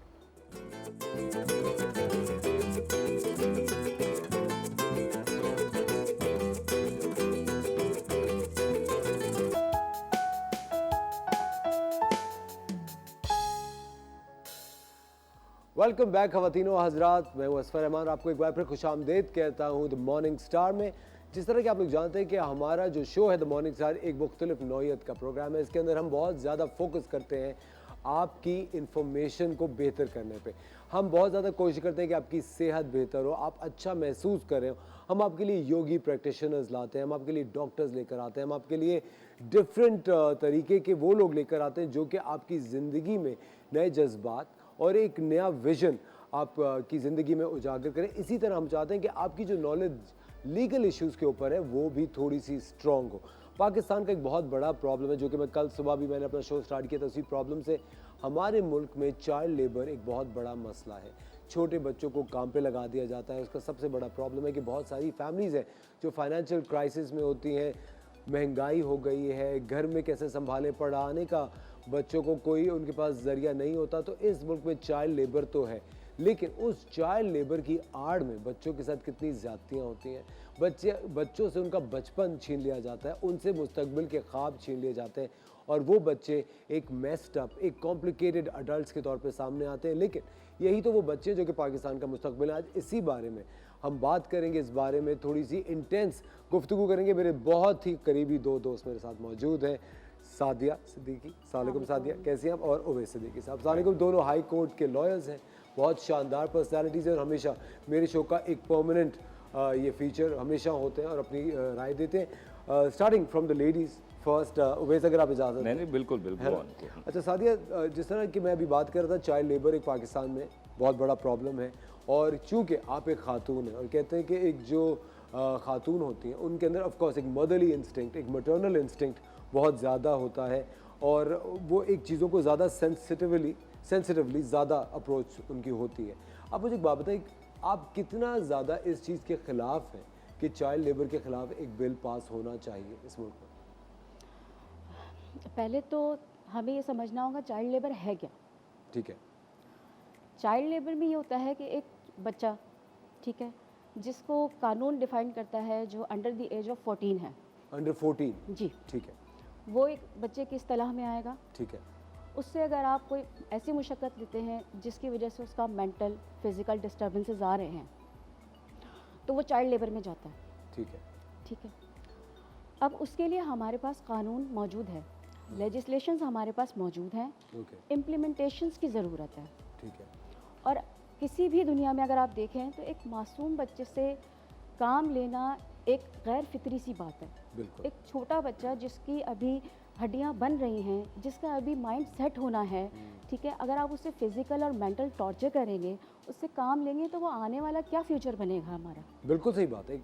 हमारे पास कोई फ्यूचर नहीं होगा किसी भी चीज़ का। आने वाले वक्त में हमारी नस्लें ख़त्म हो जाएंगी, हमारी जो है एक नेशनल हमारी पहचान है पूरी दुनिया में, वो सब ख़त्म हो जाएगा, क्योंकि आप अपने आने वाले कल को डिस्ट्रॉय कर रहे हैं। बिल्कुल डिस्ट्रॉय कर रहे हैं, उसको बिल्कुल ख़राब कर रहे हैं। जी बिल्कुल।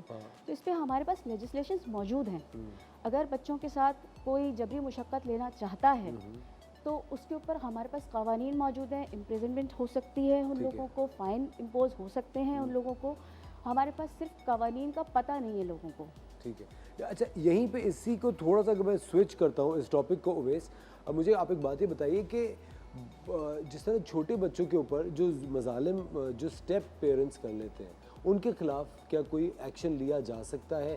क्या बच्चा खुद रिपोर्ट कर सकता है या कोई जानने वाला रिपोर्ट कर सकता है? देखिए, पीपीसी कानून जो ताज़ीरात पाकिस्तान है उसके तहत तो अमेंडमेंट्स हैं। ठीक है। उसमें अमेंडमेंट्स बताई गई हैं कि बच्चे के साथ अगर कोई फिज़िकल अब्यूज़ करता है तो उसके तहत भी सज़ा है। ठीक है।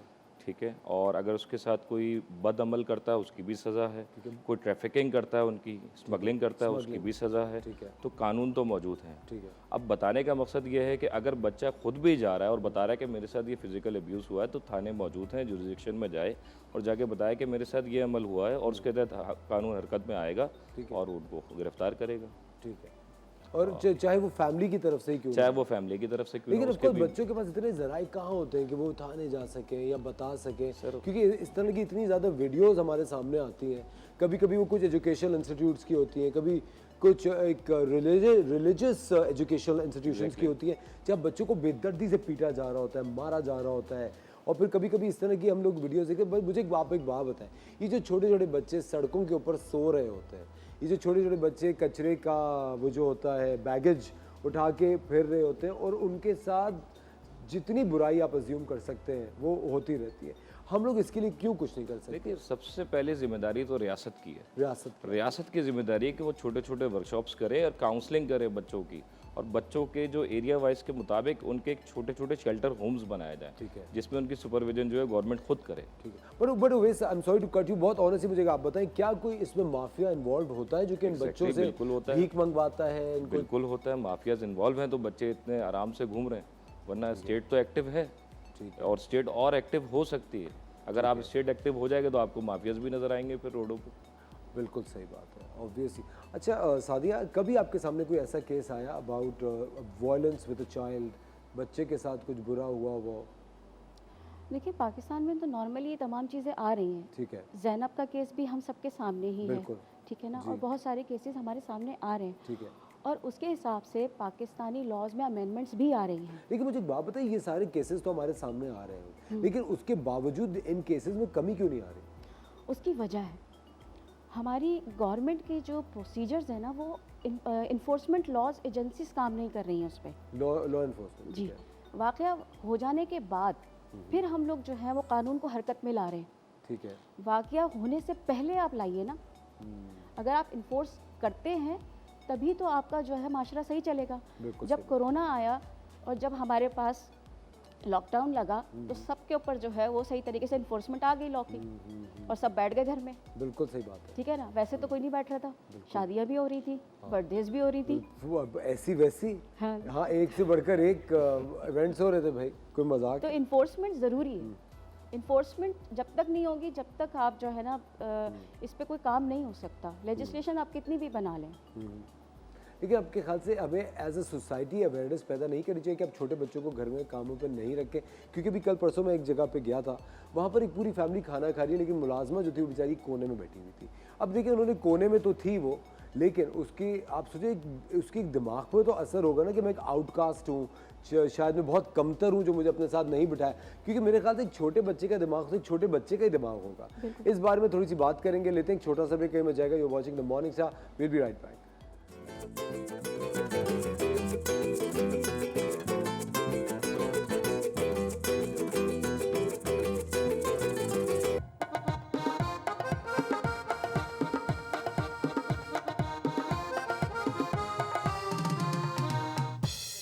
Welcome back ladies and gentleman, you are watching the Morning star.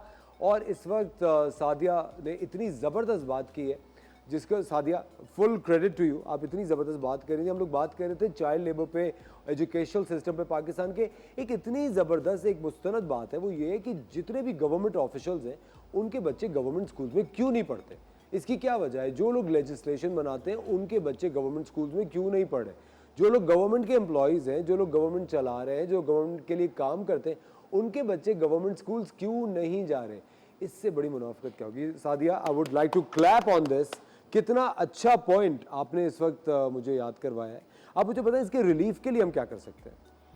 देखिए, एक चीज़ होती है टीम वर्क। बिल्कुल, ठीक है ना, आपने लेजिस्लेशन बना दिया, इन्फोर्समेंट एजेंसीज मौजूद हैं, तमाम चीज़ें मौजूद हैं।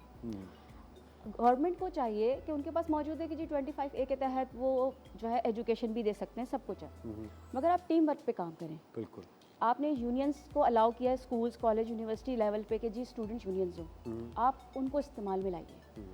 उनको बताइए कि अपने लेवल पे जहाँ जहाँ चाइल्ड लेबर का प्रॉब्लम इशू आ रहा है, जिस बच्चे के साथ जो इशू आ रहा है, वो आप उनको इन्फॉर्म करें। एक प्लेटफॉर्म बनाइए जहाँ पे वो एक तमाम इन्फॉर्मेशन पहुँचे। कोई प्लेटफॉर्म ही नहीं है? प्लेटफॉर्म, हेल्पलाइंस मौजूद है मौजूद। जी बिल्कुल, हेल्पलाइंस मौजूद हैं। एक कमेटी फॉर्म हो जिसमें तमाम इन्फॉर्मेशन वहाँ पहुँची जाए, तो इसमें ये होगा टीम वर्क मिल जाएगा। तो एक बच्चा जो यूनिवर्सिटी लेवल पे पढ़ रहा है और उसके पास एक अच्छी खासी इन्फॉर्मेशन है, वो एजुकेटेड इनफ है कि वो किसी बच्चे का दर्द समझ सकता है, तो वो अपने लेवल पे जब आगे बात को पहुंचाएगा तो एक टीम वर्क के तौर पे वो चीज़ नीचे से लेवल से ख़त्म होना शुरू हो जाएगी। Okay okay okay. तो वो आगे तक हम लोग टीम एफर्ट्स के साथ इस प्रॉब्लम से काफ़ी हद तक निकल सकेंगे। और आप कहते हैं यूनियन काउंसिल्स भी हमें बनानी चाहिए। 2017 में लॉ पास हुआ है सिंध गवर्नमेंट का, जिसके तहत बच्चों के एम्प्लॉयमेंट के लिए है। उसमें ये कहा गया है कि बच्चों के देखते हुए जो बेहतरीन स्टेप्स लिए जाएंगे, फर्दर अपडेट्स कर सकते हैं। इसके अंदर अभी यूनियन पॉलिटिक्स इन्होंने अलाउ किया है, तो यूनियन पॉलिटिक्स के तहत जो स्टूडेंट्स हैं आपको, आप उनके साथ मिलकर कोऑर्डिनेशन करके कमेटी बनाएं और चिल्ड्रंस के जो भी जितने भी राइट्स हैं उसके मुताबिक बैठे हैं। जो स्ट्रीट बैगर्स भी बैठे हुए, जो आपके बच्चों के साथ फिजिकल अब्यूज़ भी हो रहा है, वो कमेटी है, वो काउंसलिंग करे लोगों की, बच्चों को बताए, बच्चों के साथ जाके शेल्टर होम्स बनाए जाएं, बच्चों को खेलने के मौके मिले, फिजिकल जो है स्ट्रांग हो बच्चे और मेंटली स्ट्रांग हो, उनको खाने पीने की सही चीज़ें मिलेंगी, तो ये बच्चे जो हैं आपके फ्यूचर है बच्चे। बिल्कुल सही बात है उवैस और सादिया। इस वक्त पॉवर्टी ने बहुत ज़्यादा इश्यूज क्रिएट बहुत ज़्यादा इश्यूज क्रिएट किए हुए हैं। आप यकीन जानिए, और मेरे ख्याल से पॉवर्टी से कहीं ज़्यादा जो मुझे ऐसा लगता है कि बजाते खुद हम जब भी बात करते हैं कोई भी चीज़ बेहतर करने की, हम बहुत ज़्यादा उस दूसरी तरफ भी निकल जाते हैं कि गवर्नमेंट को ये करना चाहिए। मेरे ख्याल से जितने लोग शो देख रहे हैं, हमें खुद एक चेंज लाना होगा। वैसे है ना? मेरे ख्याल से अगर आप खुद सड़क पे कोई बच्चा देखें तो आप खुद बजाते खुद ये सोचें कि आप उसके रिहैबिलिटेशन के लिए, उसकी बेहतरी के लिए क्या कर सकते हैं। अगर आप किसी किस्म का कोई अब्यूज़ देखें, ज़रूरी नहीं कि वो सिर्फ सेक्शुअल अब्यूज़ हो, अगर आप कोई भी फिजिकल अब्यूज़ देखें, अगर आप देखें कि कोई बच्चा किसी दुकान पे काम कर रहा है, उसको मालिक मार रहा है, मिस ट्रीट कर रहा है, गाली दे रहा है, रिपोर्ट करें। देयर आर लॉज अवेलेबल जो कि हमारे बच्चों को, हमारे इस मुल्क के मुस्तकबिल को प्रिजर्व कर सकता है, सेव कर सकता है। Uwais and Sadia, thank you so much. Time की किल्लत, लेकिन सबसे यही जो सब्जेक्ट है, हम इसी को अपनी अगली जो हमारी मीटिंग होगी उसमें हम कंटिन्यू करेंगे। बहुत बहुत शुक्रिया, आप लोग अपने मुश्किल वक्त से, हाई कोर्ट से वक्त निकाल के मेरे लिए आ जाते हैं। बहुत बहुत शुक्रिया, थैंक यू वेरी मच। ख़वातीन और हज़रात, हम लेते हैं एक छोटा सा ब्रेक, कहीं में जाएगा। You are watching the Morning Star. अब ब्रेक के बाद क्या होने वाला है, ये एक बहुत ही खूबसूरत, बहुत ही मज़ेदार, बहुत ही रिफ्रेशिंग और बहुत ही सुरीला सरप्राइज होगा आप सब लोगों के लिए। लेते एक छोटा सा ब्रेक, मिलते हैं आपसे ब्रेक के बाद।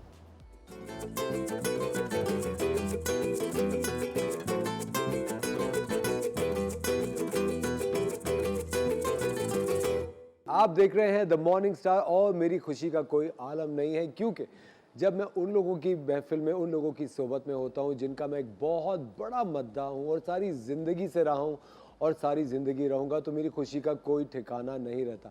हमारे साथ आज जो हस्ती मौजूद है, उन्होंने बहुत ज़्यादा कंट्रीब्यूट किया है पाकिस्तानी म्यूज़िक की तरफ। उन्होंने बहुत ज़्यादा गाने गाए हैं। उन्होंने 6 बार निगार अवार्ड जीते हुए हैं। एक सबसे बड़ा नंबर है, the third most highest number of winning Nigar awards after madam Noorjahan और महनाज साहिबा के बाद।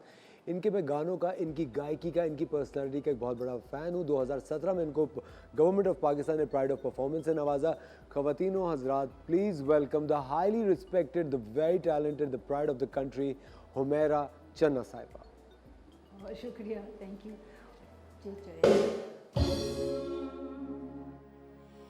चेत चढ़िया कि तैनू असी तकिया, चेत चढ़िया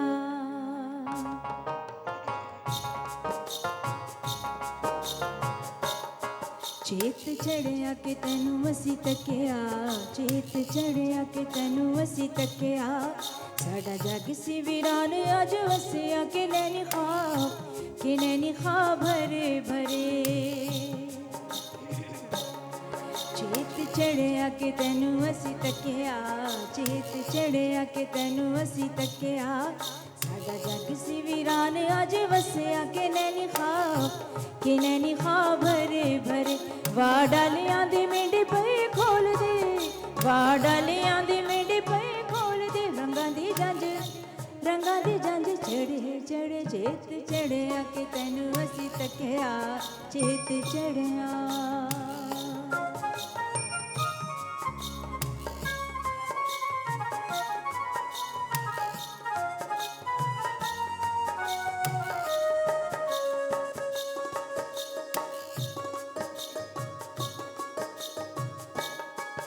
इश्क बाग है पुराना लोग आँख दे,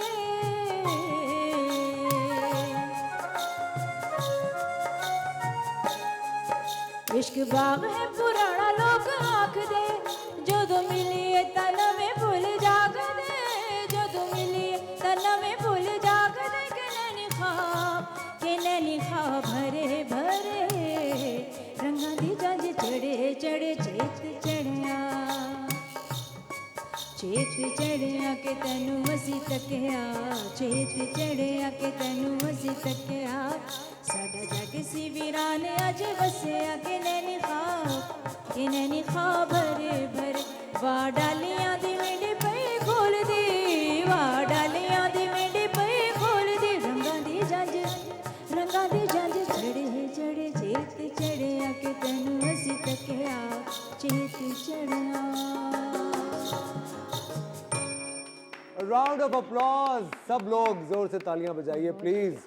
थैंक यू सो मच मेरा आपा, आपने वक्त निकाला मेरे शो के लिए। It's such a pleasure to have you on the show. मुझे मेरी खुशी का कोई आलम नहीं। बाय द वे, ये जब गाना सुन रहे थे, correct me if I am wrong, इसका म्यूजिक यूसुफ सलाउद्दीन साहब ने दिया? नहीं, इसका म्यूज़िक कादर अली शगन साहब। ओके, हाँ जी, और ये एक एल्बम था जी। और रियाज साहब जो वायलिन प्ले करते थे, ठीक है। उन्होंने इसका सारा अरेंज किया, म्यूजिक अरेंज किया। धुन ये उस्ताद नज़र हुसैन खान साहब की है। ओह, हाँ जी, ब्यूटीफुल धुन, बहुत क्या खूबसूरत खूबसूरत धुन हाँ है। जी। और मैंने ये पहली दफ़ा MTV पे सुना था। हाँ। और जब ये MTV पे एक इंडियन वीडियो था जी इसका। जी जी, और वो सलाउद्दीन साहब ने किया और था। मैं आपको एक बात बताऊं मेरा आपा, एक मुझे इतना अफसोस होता है कभी कभी कि जो नई जनरेशन है जो बड़ी हो रही है, इसको पता नहीं हमारा मीडिया इन जेम्स से क्यों दूर रखता है। एक ये मेरा हमेशा शिकवा इस तरह का रहता है। कितना अच्छा शिकवा है आपका कि आप भी इस जनरेशन का हिस्सा होते हुए आप ये शिकवा कर रहे हैं। तो वो लोग जो डिज़र्व करते हैं और जो इस म्यूज़िक को लेके आगे चलना चाहते हैं, अपने जनरेशन तक इस म्यूज़िक को पहुंचाना चाहते हैं, वो उनको कितनी तकलीफ होगी। कितनी मुझे बहुत तकलीफ है इस चीज़। अच्छा, मैं आपको ना थोड़ा सा back to the memory lane ले जाना चाहता हूँ कि जब आपने अपना काम स्टार्ट किया था, बहुत सारे लोग कहते हैं कि आप नाहिद अख्तर साहिबा का या महनाज साहिबा, जब ये दोनों नहीं अवेलेबल होती थी तो कहते थे अरे वो नई लड़की आई है हुमैरा, उसे बुला लो। उसे बुला लो। हाँ, तो हुमैरा आपको कभी आपको ऐसा लगा कि शायद सारी जिंदगी में सब्स्टिट्यूट में ही ना रह जाऊं, या आपको एक वो था कॉन्फिडेंस कि नहीं हुमैरा चन्ना एक दिन आवाज़ बनेगी? अब मैं समझती हूँ कि उस वक्त पाकिस्तान के नामवर वो लोग काम कर रहे थे जिनमें मलिका तरन्नुम नूरजहां जी भी, महनाज बाजी, नाहिद अख्तर साहिबा, तो ये वो लोग थे कि जो पिलर्स थे ना। तो नए आने वाला तो मैं समझती हूँ कि उनकी छाँव ही मिल जाए तो बहुत बड़ी बात है। और नेबुल बदल, जहाँ तक लोग अक्सर कहते हैं कि ये फ़लाँ का नेबुल बदल, ये नहीं हो सकता, क्योंकि जो वो अल्लाह पाक ने उन्हें चीज़ें अता की ना वो हर किसी में नहीं है। हर किसी आर्टिस्ट का अपनी पहचान है, अपनी आवाज़ है। अल्हम्दुलिल्लाह मैंने ना कभी कॉपी करने की कोशिश नहीं की। हाँ, आपका अपना एक दैट्स व्हाई कि मेरा अल्लाह पाक ने जो भी है स्टाइल, उसी में मुझे मौला ने कामयाब किया। हाँ। अभी क्योंकि मैंने आपका अभी पिछले दिनों गाना सुना था, फूल बंडड़ो आपने गाया था, अम्बुआ तले। हाँ जी, अम्बुआ तले। मैं आपको, मुझे हमेशा से हुमैरा आपा, मैं आपको एक बात बताऊं, मुझे हमेशा से आपका इवन जो आपकी फिल्मी म्यूजिक रही है, ये जो 4 दिनों का साथ है संगम में, जब आपको पता है जब सैयद नूर साहब संगम बना रहे थे तो रेशम पे और सना पे आपकी आवाज बिल्कुल इस तरह बैठती थी जैसे उनकी अपनी आवाज हो। रेशम को तो बहुत सूट करती थी, बहुत सूट करती थी, रीमा को बहुत सूट रीमा को बहुत सूट करती थी आपकी। लेकिन मुझे एक बात बताइए, आजकल की जो म्यूजिक, आजकल जो जिस तरह का म्यूजिक सुनती हैं, आजकल की जो फीमेल सिंगर्स हैं, कोई इख्तिलाफ है आपके ख्याल से अच्छा काम हो रहा है आज भी? नहीं, इख्तिलाफ नहीं है। लेकिन हर आर्टिस्ट को पता होता है कि मैंने क्या करना है, अपने जॉनरा में रहते हुए मैंने क्या पब्लिक तक पहुंचाना है। ठीक है, बिल्कुल सही। और वो बहुत अच्छा कर रहे हैं, उन्हें वही करना है जो उन्हें सूट करता है। ठीक है।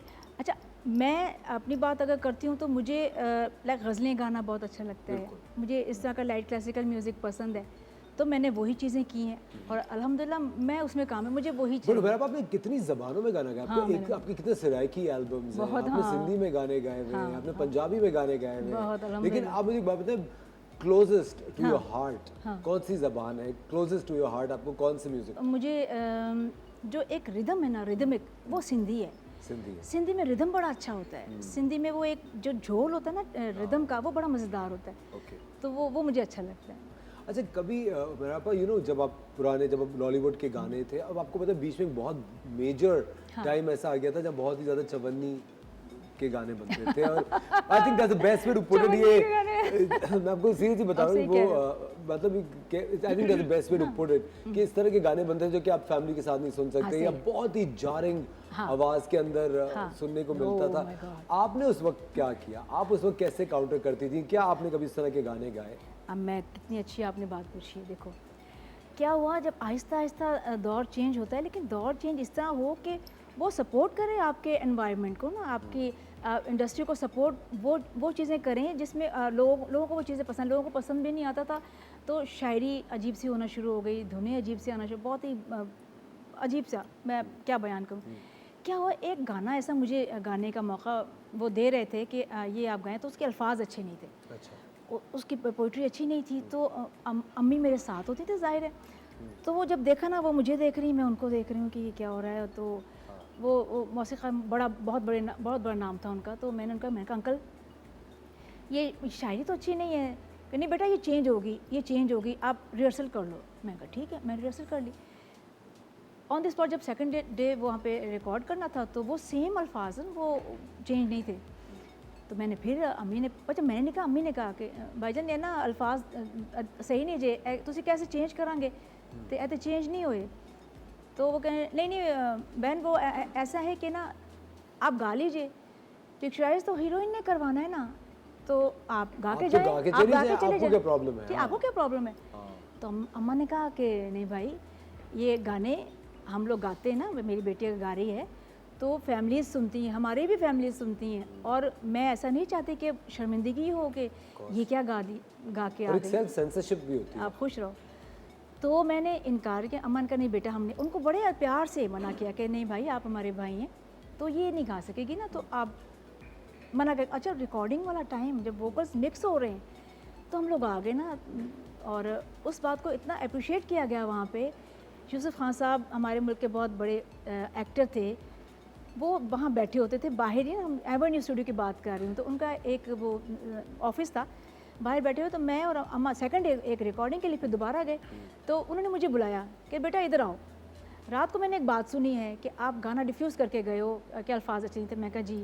तो कहना आपने बहुत अच्छा किया, उन्होंने मुझे बहुत अप्रिशिएट किया। दैट्स वाई मतलब अपने तय जो इंसान कर सकता है ना वो तो करता वो है। तो करे ना। हाँ बिल्कुल सही बात है, क्योंकि आपको आई थिंक अब मैं आज सुबह भी अपने ऑडियंस को ये बता रहा था कि आप जो काम करते हैं उसमें दयानतदारी बहुत जरूरी है, बहुत ज़रूरी। क्योंकि आप कभी भी अगर अपने काम के अंदर जरा सा भी 19-20 करते हैं तो आपको फिर वो फल नहीं मिलेगा। मेरे पास कोई ऐसी ख्वाहिश, कोई ऐसी खलिश जो कि मुकम्मल ना हुई हो किसी म्यूजिक डायरेक्टर के लिए गाने की या किसी के साथ, क्योंकि इतना एक आपने नुसरत फतेह अली खान साहब के साथ गाया, उनके साथ आपने गाया उनकी हुआ है कंपोजिशन गाई। एग्जैक्टली। तो मुझे ऐसा लगता, मैं आपसे सिर्फ ये जानना चाह रहा था कि कोई ऐसी खलिश, कोई ऐसी ख्वाहिश के मैंने इनके साथ नहीं काम किया या उनके साथ नहीं गा सकी। जी बिल्कुल। बहुत सारे मौसीक़ार ऐसे रहे जिनके साथ काम करने का मौका नहीं मिला। मास्टर अब्दुल्ला साहब बहुत अच्छे, बहुत बड़ा नाम। ख्वाजा खुर्शीद अनवर साहब, उन्होंने तो मैडम नूरजहां के लिए जी बिल्कुल बेतहाशा, बहुत ज़्यादा उनका ये बड़ा यूनिक स्टाइल था। दोनों को, एक तो वो क्लासिकल, जो जाहिर है उन्होंने तो लिखा क्लासिकल ना, इससे फैमिली नहीं थी उनकी कि क्लासिकल फैमिली से ताल्लुक़ नहीं रखते थे। उन्होंने PhD की थी म्यूज़िक में, तो उस हवाले से उन्होंने बुक्स लिखी थी। तो मैं समझती हूँ उनके साथ काम करने का जो था मैं हसरत रही। ख़वातीन और हज़रात, एक बहुत ही दिल से दिल तक वाली आज हम बातें कर रहे हैं। हुमैरा चन्ना साहिबा हमारे साथ हैं। मेरी खुशी का कोई आलम नहीं है। अगर आप हुमैरा चन्ना साहिबा का कोई अपना फेवरेट गाना सुनना चाहते हैं तो आप हमें कॉल कर सकते हैं, मैसेज कर सकते हैं, फ़ोन लाइंस खुली हुई हैं। अगर अच्छा म्यूज़िक सुनना है तो कहीं मजा आएगा। हम लेते हैं एक छोटा सा ब्रेक, मिलते हैं आपसे ब्रेक के बाद।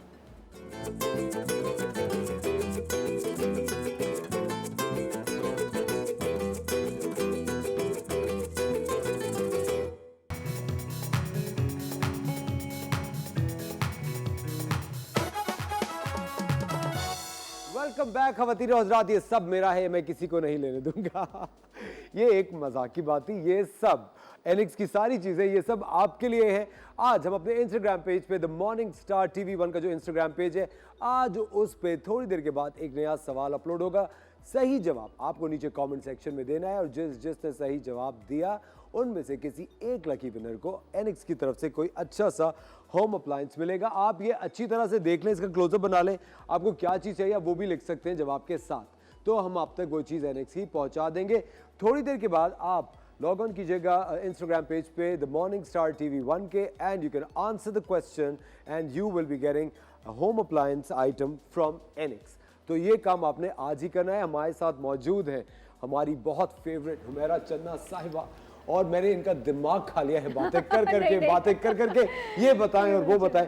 हुमैरा आपा, मुझे आप एक बात बताएं, जो मैं हमेशा इतनी देर से आपसे यही पूछे जा रहा हूँ। मुझे एक बात बताएं, एक बात बताएं, आपकी पहली मुलाकात निसार बज़मी साहब के साथ कैसी थी? हाँ, पहली मुलाकात बहुत अच्छी रही, और मैं समझती हूँ कि जो मौसीक़ार होता है ना, उससे पता है कि जो टैलेंट है उसे किस तरह उजागर करना है, किस उसके अंदाज के गाने किस तरह बनाने। तो टेलीविज़न पे तो स्टार्ट किया था, उनके सॉन्ग्स कर रही थी, लेकिन एक फ़िल्म बन रही थी हम एक हैं, एवेन्यू पिक्चर्स की, जिसमें जावेद शेख साहब, सलमा आगा साहिबा, बहुत बड़ी कास्ट थी। तो बज़मी साहब उस फिल्म का म्यूज़िक कर रहे थे, और उन दिनों बज़मी साहब चाह रहे थे कि कुछ नई आवाज़, क्यों उनका हमेशा से यही स्टाइल था, वो नई आवाज़ रूना लैला को वो लेकर आए थे फॉर सोचो उमराव जान अदा के लिए। जी बिल्कुल बिल्कुल। तो बस वो फिर मुझे उन्होंने चांस दिया, और एक गाना नहीं सब गाने मैंने हम एक एक गाए, और उसमें मुझे फर्स्ट निगार अवार्ड मिला उस फिल्म पे। माशाल्लाह, आप you the third highest record number of getting Nigar awards. सिर्फ मैडम नूरजहां और महनाज बेगम के बाद आपका नंबर है। सुनिए, ये बहुत बड़ी अचीवमेंट है। जी बिल्कुल। Nigar award like Filmfare award जैसे फिल्म एग्जैक्टली हमारे तो निगार अवार्ड जीते। हाँ बिल्कुल बिल्कुल। हाँ, और फिर मुझे एक बात बताओ मेरा पास, क्या आपको लगता है कि आपको प्राइड ऑफ परफॉर्मेंस जो कि गवर्नमेंट ऑफ पाकिस्तान से मिला थोड़ा लेट मिला है ना? मुझे भी लगता है थोड़ा लेट मिला, थोड़ा पहले मिलना चाहिए था। हाँ, लेट मिला। और मेरे ख्याल से वैसे भी गवर्नमेंट की जो रिकग्निशन होती है, आई थिंक आपको आपके प्राइम पे मिलनी चाहिए, जब अपने उरूज पर होते हैं। बिल्कुल ऐसा ही है ना? लेकिन वो जल्दी ये होती है ना कि अब ये अवार्ड ऐसा है पाकिस्तान का, जो प्राइड ऑफ परफॉर्मेंस है आर्टिस्ट के लिए, वो बहुत बड़ी अचीवमेंट, बहुत बड़ी अचीवमेंट है। सोचिए, you the pride of the country, कितनी बड़ी। अच्छा, मेरा आप एक बात बताएं, आजकल जो हमारी लीडिंग लेडीज हैं फिल्म इंडस्ट्री की, आप ऑफ कोर्स आजकल आप देखें नया लॉलीवुड सामने आ गया है, पाकिस्तान की कितनी बेहतरीन फिल्में आजकल आपके सामने आती है। कौन सी ऐसी अदाकारा है जिसके लिए आपका दिल चाहता है कि यार इस पे मेरी आवाज़ सूट करेगी, मैं इसके लिए प्लेबैक करना चाहूँगी?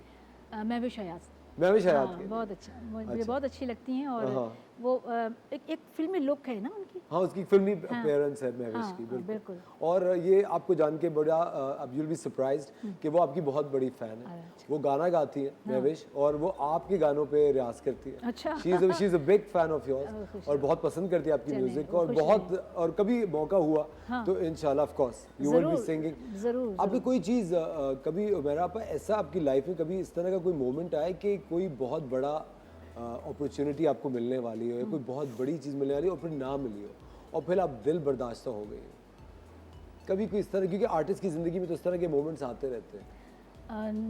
बिल्कुल, मैं समझती हूँ कि दिल बर्दाश्ता नहीं थी हुई। हाँ, अब हमसाए मुल्क में ना एक कैंपेन चल रही थी, ठीक है। जो जहाँ से पाकिस्तानी आर्टिस्ट भी जाए थे, परफॉर्म कर रहे थे, वहाँ के आर्टिस्ट परफॉर्म करते एक ही स्टेज पे ना, सेम टाइम।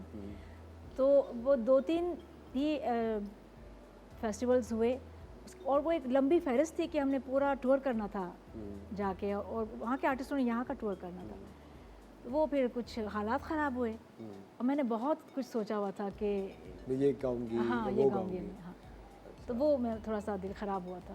अच्छा, सब लोग ये जानना चाहते हैं कि हुमैरा चन्ना किसके गाने सुनती हैं आज भी? बिल्कुल सही। क्योंकि आई थिंक अच्छा गाने के लिए अच्छा ज़ौक़ होना भी सुनना बहुत ज़रूरी बहुत है, बहुत ज़रूरी है। मैं अब भी मैडम नूरजहान को सुनती हूँ, मैडम नूर जाओ और ग़ुलाम अली साहब को, मेहदी हसन खान साहब को। ये वो नाम है हमारे मुल्क के जिन्हें वाकई सुनना चाहिए, बहुत कुछ सीखता है बंदा। अगर आप फ़रीदा खानम जी, मैं कहती हूँ अल्लाह पाक ने जो बड़े नाम थे ना वो दे दिए हैं हमें, शुक्र है खुदा का कि ये हमारे हैं। बिल्कुल सही आबदा बात है। परवीन जी का सूफ़ी सुनना है तो आबदा परवीन साहिबा से कौन अच्छा गाएगा ज़्यादा। लेकिन मैं आपको एक बात बताऊँ, जैसे जब आप बड़े हो रहे होते हैं, when you are growing up, आप मूवीज़ देखते हैं। मुझे याद है मैं जब छोटा था मैं सिनेमा बहुत जाता था, फिल्में देखता था, पाकिस्तानी फिल्में मुझे बहुत ज़्यादा अट्रैक्ट करती थी। और इसी तरह सैयद नूर साहब की फिल्म रिलीज़ हुई थी संगम रिलीज़ हुई थी। संगम में जो कि रेशम थी, मेरी बहुत करीबी दोस्त है हाँ, रेशम, रेशम बहुत अच्छी सना फिल्म स्टार जो सना जी फ़खर हाँ। मेरी बहुत करीबी दोस्त है, सही। और वो दोनों उसके अंदर थी। और उसका एक बहुत ही खूबसूरत गाना था, अमजद बॉबी साहब ने कंपोज किया था, हाँ। जो कि मैं आपसे रिक्वेस्ट करूँगा कि प्लीज़ हमारी ऑडियंस के लिए आपको ज़रा सुनो। ज़रूर, वो है क्यों चुप हो क्यों हो खोए खोए खोए। खोए। और ये सॉन्ग हम डेडिकेट करते हैं सैयद नूर साहब को, रेशम को, सना को, हाँ। और अमजद बॉबी साहब को। बिल्कुल।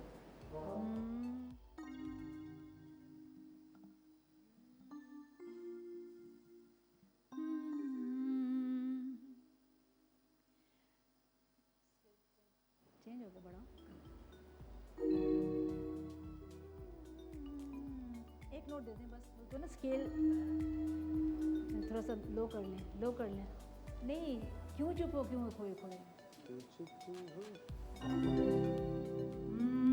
कोई बात नहीं, हो जाता है। क्यों चुप हो क्यों हो खोए खोए। इसका स्टार्ट में याद आ गया बस।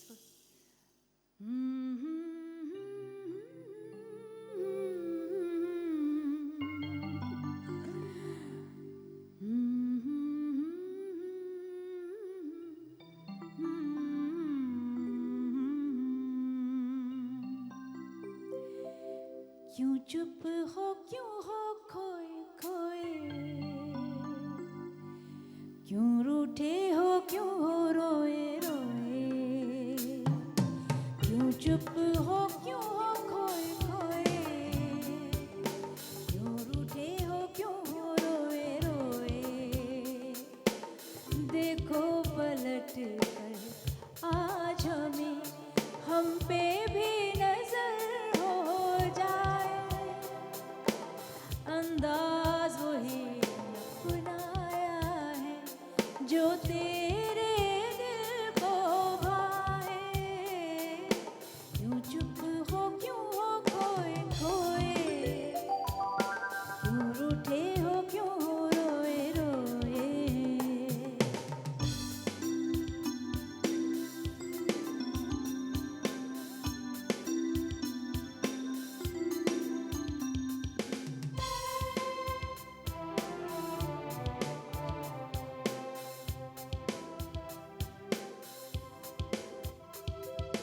प्यार का हक है सबको पर सबको प्यार नहीं मिलता। हाँ,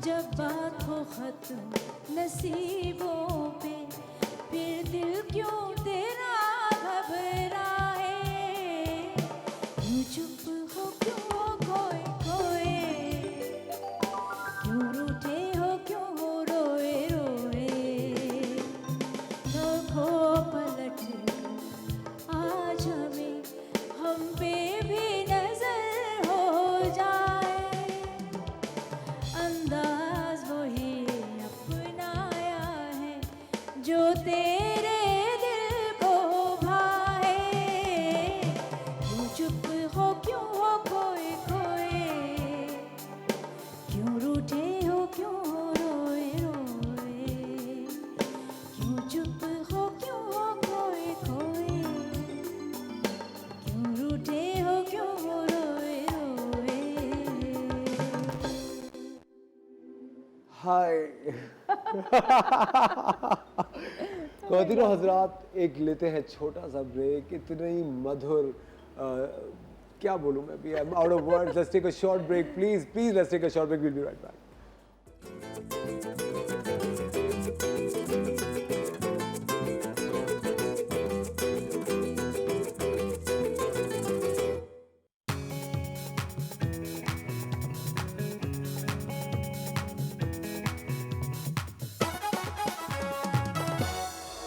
वेलकम बैक ख़वातीन और हज़रात, एक बार फिर आपको हम खुशामदीद कहते हैं द मॉर्निंग स्टार में। What a beautiful musical morning, all thanks to very respected Humaira Channa साहिबा।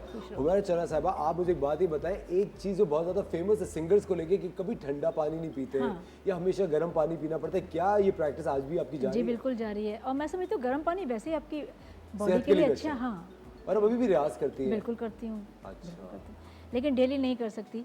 अब कुछ अगर रिकॉर्डिंग्स हैं या कोई कॉन्सर्ट्स हैं तो फिर उसमें ज़्यादा अच्छा जज्बा भी होता है ना कि हमने ये करने जाना, ये काम है, तो उसके लिए ज़रूरी है कि आपको प्रैक्टिस ज़रूरी होती है। अच्छा हुमैरा पर जब व्हेन यू स्टार्टेड आउट, जब आपने काम शुरू किया था, आप एक ऑफ कोर्स जब आप यंग, आप 9 साल की उम्र से आप गाना गा रही हैं और ऑफ कोर्स इतना पुराना रियाज, और फिर जब जैसे जैसे आप आगे बढ़ते हैं, लकीली मुझे लगता है आप उन प्रिविलेज्ड लोगों में से हैं कि आपने फिल्म इंडस्ट्री का वो गोल्डन एरा देखा हुआ है, जब फिल्म इंडस्ट्री, पाकिस्तान की फिल्म इंडस्ट्री वाज एवरीथिंग, ये बहुत बड़ी चीज़ थी। बिल्कुल सही। मुझे एक बात बताएं, तब आपके अंदर कोई ऐसी इनसिक्योरिटी थी या कोई ऐसा, और जो सिंगर्स थी उस वक्त की, आपको अपना कंपटीशन कौन लगता था? आपको क्या लगता था कि यार मेरा इससे मुकाबला है, मैंने इससे आगे जाना है? अच्छा, मैं समझती हूँ कि ये चीज़ें होनी चाहिए कि मैंने इससे आगे जाना है। मुझ में यही चीज़ नहीं रही कि मैं अपने आप को इसमें लेके आऊँ कि मुझे मेरा किसी सिंगर के साथ कंपटीशन बनता है। ठीक है। मैंने हमेशा ये सोचा है कि सब लोग अच्छा मेरा ख्याल है ये पॉजिटिविटी में ही आएगा, पॉजिटिव सोच होनी चाहिए। मतलब अपने काम को अच्छा करे और जो लोग अच्छा कर रहे हैं, अच्छा करें तो उन्हें कहे कि हाँ ये क्रेडिट देना चाहिए, ज़रूर देना चाहिए, मैं देती हूँ। और तनकीद बराए तनकीद होते हैं, कुछ लोग खामा भी तनकीद कर रहे होते हैं, तो वो नहीं करनी चाहिए। लेकिन उस वक्त जब आप गाना गा रही थी तो नैयरा नूर बहुत गाना गाती थी मूवीज में, महनाज बेगम थी। नैयरा आप भी छोड़ गई हुई थी ना? छोड़ चुकी थी? हाँ वो छोड़ चुकी थी। अच्छा। और मेरा ख्याल है बाजी महनाज भी, नाहिद अख्तर साहबा भी, बहुत उनका मतलब 2-4 सॉन्ग्स ही उनके करियर के रह गए जो उन्होंने जब मैं अच्छा वो उनका करियर डाउनफॉल। जी हाँ जी हाँ जी हाँ। Okay okay. ज़ाहिर अपने अपने वो इंसान को पता होता है कि मैंने कहाँ तक करना है क्या। वो मेरे ख्याल वो फिर वो फेड अप भी थे, इंडस्ट्री के हालात, कुछ पंजाबी फिल्में बहुत ज़्यादा बनने लग गई थी, म्यूज़िक जो उर्दू था वो कम हो गया था। अच्छा, आजकल के दौर में आपको किन, आजकल के जब आप गाने सुनती हैं, आपको क्या लगता है जो लड़कियां आजकल गा रही हैं, जरा आयमा बेग है, मोमिना मुस्तहसन है, ये लोग गा रही हैं, जैसे थोड़ा सा अगर पीछे जाए तो हदीका कियानी और फरिया परवेज़ बहुत ज़्यादा गाने गाती थी, और अगर उससे पहले जाए तो नाजिया हसन थी। तो बहुत कम हमारी पॉप सिंगर्स फीमेल आती थी, वही फिर अब मूवीज़ में यूटिलाइज होती थी। आप किसकी फ़ैन रही? मैं नाजिया हसन, तो क्या बात है, वो मेरे ख्याल है वो उन्होंने ट्रेंड ही सेट पॉप म्यूज़िक का किया था और मैं बहुत सुनती थी दोनों बहन भाइयों को। बड़ा अच्छा, बड़ा प्यारा म्यूज़िक होता था उनका। और फरिया परवेज़ बहुत अच्छी सिंगर, फरिया परवेज़ बहुत अच्छी, मैं खुद बहुत मुझे पसंद, मैं बड़ी फ़ैन उनकी, क्योंकि वो सोच समझ के गाती हैं। हाँ, और वो सुरीली भी, बहुत सुरीली। हाँ, क्योंकि मुझे मेरा पास ऐसा लगता है कि गाने जो गज़लें वगैरह हैं, आई थिंक जो अपबीट गाने होते हैं, आई थिंक वो बहुत मुश्किल है गाना। अपबीट बहुत मुश्किल है है। ना, क्योंकि आपको पूरा एक मूड रिवाइव करना होता है लोगों का, एक गाना ऊपर कर देना होता है। बिल्कुल बिल्कुल। अच्छा, हर इंटरव्यू में मैंने आपका, जब मैं आपकी रिसर्च कर रहा था मैंने देखा कि आप मैडम नूरजहां की बहुत बड़ी फैन रही हैं। और आई थिंक कि आपने हमेशा उनको एज एन इंस्पिरेशन लिया है, जैसे आई थिंक हर सिंगर को बिल्कुल लेना चाहिए। आपकी पहली मुलाकात उनके साथ कैसी? मेरी पहली मुलाकात उनके साथ रिकॉर्डिंग पे हुई और वो बड़ी ही खूबसूरत मुलाकात थी, क्योंकि हम लोग तो बचपन से फ़ैन, मेरी पूरी फैमिली फ़ैन, मैं क्या पूरा पाकिस्तान मैडम नूरजहां का फ़ैन। तो जब मुलाकात हुई तो मैं यकीन करो कि बहुत डरी भी हुई, और जो एक अपने बड़े और उस आर्टिस्ट की रिस्पेक्ट जिससे सारी ज़िंदगी देखा, और उनकी पर्सनैलिटी, इतनी खूबसूरत पर्सनैलिटी की मालिक, और इतना पहनावा अच्छा, ये सब चीज़ें ना मेरे माइंड में होती थी। तो मैं जब उनके साथ मौका मिला, मैं बैठी, तो एक मेरा उन दिनों टेलीविज़न पे मिली नगमा चलता था, दुआएं सारी वफ़ाएं सारी, बहुत चलता था। तो मैडम ने वो सुना हुआ था, मुझे कहती वो तुम्हारा वो गाना है ना, दुआएं सारी वफ़ाएं सारी, वो बड़ा अच्छा है, सुनाओ। और मैं उनको देख रही, मैंने कहा आप कह रही हैं मैं सुनाऊँ? हाँ सुनाओ, बहुत अच्छा गाती हो। वो ज़ाहिर ऑब्वियसली हौसला अफजाई उनकी थी। तो मैंने उन्हें सुनाया, बल्कि जब मैंने स्टार्ट किया तो उन्होंने गुनगुनाना शुरू कर दिया, दुआएं सारी हो वफ़ाएं सारी। मैं कहती है आपको पता है ये मेरे अंदाज़ का गाना है, मुझे भैरवी बहुत पसंद है, तो ये मुझे बहुत अच्छा गाया है। तो मुझे कहती कि ना मुझे तुम इसलिए भी अच्छी लगती हो, तुम्हारी गायकी इसलिए भी अच्छी लगती है कि तुम आवारा नहीं गाती। अब देखो आवारा गाना क्या है, आवारा गाना मीन्स सुरों को देख के।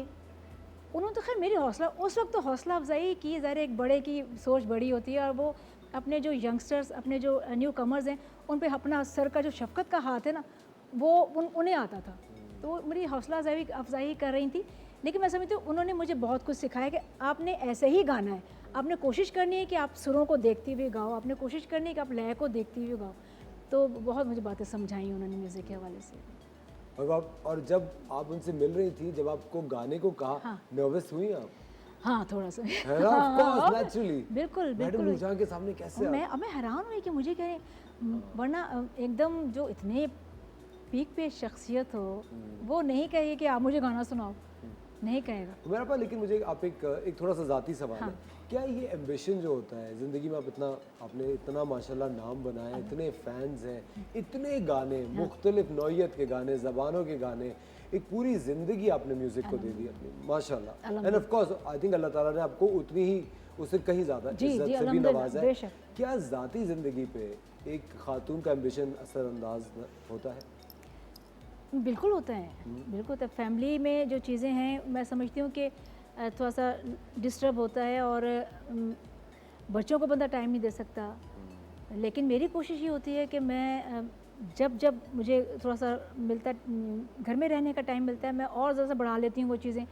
अगर मुझे ट्रैवल करना है तो मैं वो ट्रैवलिंग के दिन कम कर लेती हूँ। अभी पिछले दिनों मुझे दुबई जाना था, तो मुझे जैसे 2 दिन के बाद जाना है, तो मैं नहीं सॉरी 2 दिन पहले जाना है, तो मैंने 2 दिन के बाद की वो ट्रैवल करवाया कि मैं 2 दिन ये भी बच्चों के साथ स्पेंड करूँ।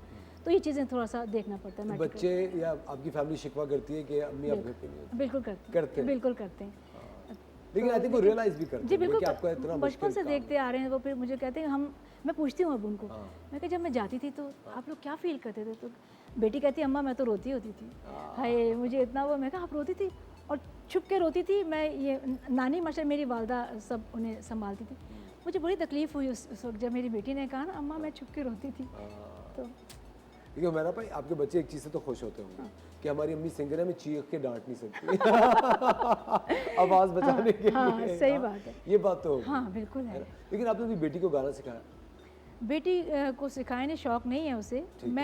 मुझे बड़ा शौक़, मुझे अपना ये शौक़ लगन है कि मेरे बच्चे ज़रूर गाएं, क्योंकि जब मैंने इस फील्ड को इतना अरसा दिया है और मुझे कोई चीज़ इसमें ख़राब नज़र नहीं आई। ठीक है ना, तो ये तो अपने ज़हन की चीज़ें होती हैं, अपने एटमॉस्फेयर अपना खुद बनाते हैं। ये मैं बात बहुत फर्मली मानता हूँ। ठीक है ना, तो फिर मैं क्यों ये चीज़ कहूँ कि नहीं जी मेरे बच्चे इस फील्ड में नहीं आएंगे, ये नहीं गाएंगे? क्यों?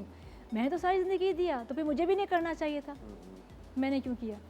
इसलिए अपनी चीज़ जहाँ आप काम कर रहे हैं वो अच्छा है तो आप कर रहे हैं ना। बिल्कुल सही बात, उससे इज्जत मिल रही है तो आप कर रहे हैं ना। बिल्कुल सही बात है। तो मैं चाहूँगी कि मेरे बच्चे ज़रूर करें, बिल्कुल सही अगर बात। किसी को शौक़ हो तो। बिल्कुल ठीक बात है। अच्छा, अब मैं ख़वातीन और हज़रात आप लोगों को एक बहुत ही मज़ेदार बातें बताना चाहता हूँ कि जब भी कोई नई एक्ट्रेस 90s में कोई नई एक्ट्रेस लॉन्च हो रही होती थी तो हुमैरा चन्ना वो आवाज़ होती थी जो उस एक्ट्रेस के हर गाने में उसका साथ देती थी और उस एक्ट्रेस का करियर, क्योंकि आपको पता है एक हीरो और एक हीरोइन के लिए सॉन्ग्स की, मूवी सॉन्ग्स की कितनी अहमियत होती है। इसी तरह एक फ़िल्म आई थी जीवा, जिसे रेशम जो कि हमारी बहुत बड़ी फिल्म स्टार उनको लॉन्च किया गया था, उसका एक बहुत ही खूबसूरत गाना है हुमैरा आपका। सबसे पहले तो मैं आपको शुक्रिया अदा करना चाहता हूँ, थैंक यू सो मच। बहुत शुक्रिया। आपने इतने मुश्किल अपने स्केड्यूल से वक्त निकाला मेरे शो के लिए, मैं आपको बता नहीं सकता मैं आपका कितना शुक्रगुजार हूँ। Thank you very much for coming. बहुत शुक्रिया, TV1 का शुक्रिया। मुझे आज आपके साथ, मैंने आपसे मुलाकात नहीं की थी टेलीविज़न पे, तो आपको मैं देखती रही। अल्लाह पाक आपको सही सलामती अता फरमाए। आप बहुत अच्छा काम करते हो और मेरी दुआएं आपके साथ हैं। Thank you so much. और ये माने कि मैं आपका कितना बड़ा फ़ैन हूँ, ये मान लें प्लीज़। मान लिया। ख़वातीनो हज़रात, बहुत बहुत शुक्रिया द मॉर्निंग स्टार देखने के लिए। आपके ईमेल्स, आपके जो मैसेजेस हैं वो हमारा जो कॉन्फिडेंस है उसको बढ़ाते रहते हैं। और उसके साथ साथ मैं आपको ये बताता चलूँ कि जितना भी आप हमसे इंटरेक्ट करते हैं, हमें सजेशंस देते हैं, उसी को मद्देनज़र रखते हुए हम अपने अगले शोज़ प्लान करते हैं। लेकिन थोड़ा सा वक्त लगता है प्लानिंग करते हुए, इसलिए दिल बर्दाश्त मत हुआ कीजिए। हम आज का शो ख़त्म करें, कल फिर सुबह आपके साथ होंगे सुबह 9 से 11 तक। अब हम अपना शो ख़त्म करें, एक बहुत ही खूबसूरत गाना है जीवा का जो कि हुमैरा साहिबा ने गाया था फॉर रेशम। प्लीज़ इनको सुनिए।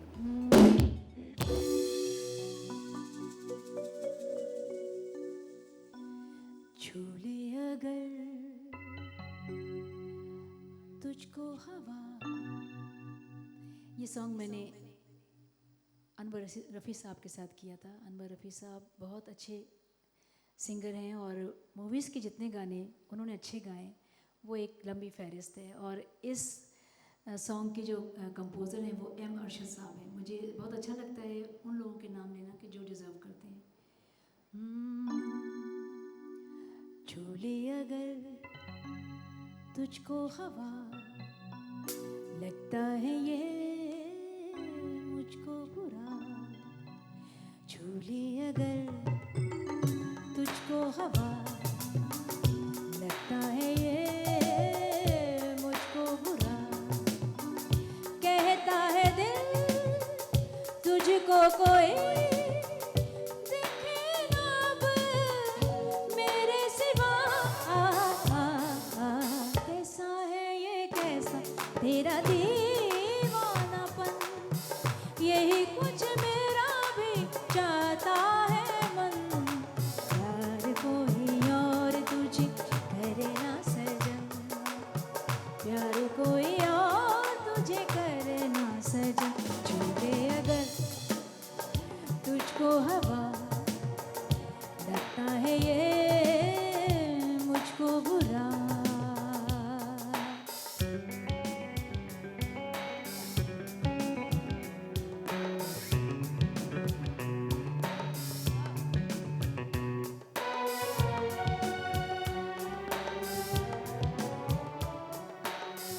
जागी जागी अखियों में तू समाई है। सुनी सुनी तूने जिंदगी सजाई है।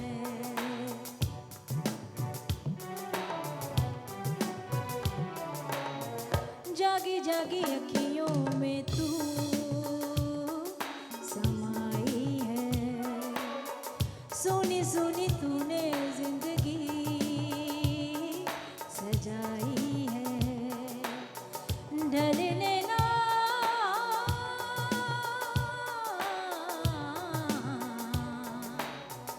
ढलने न पाए कभी दिन ये सुनहरा।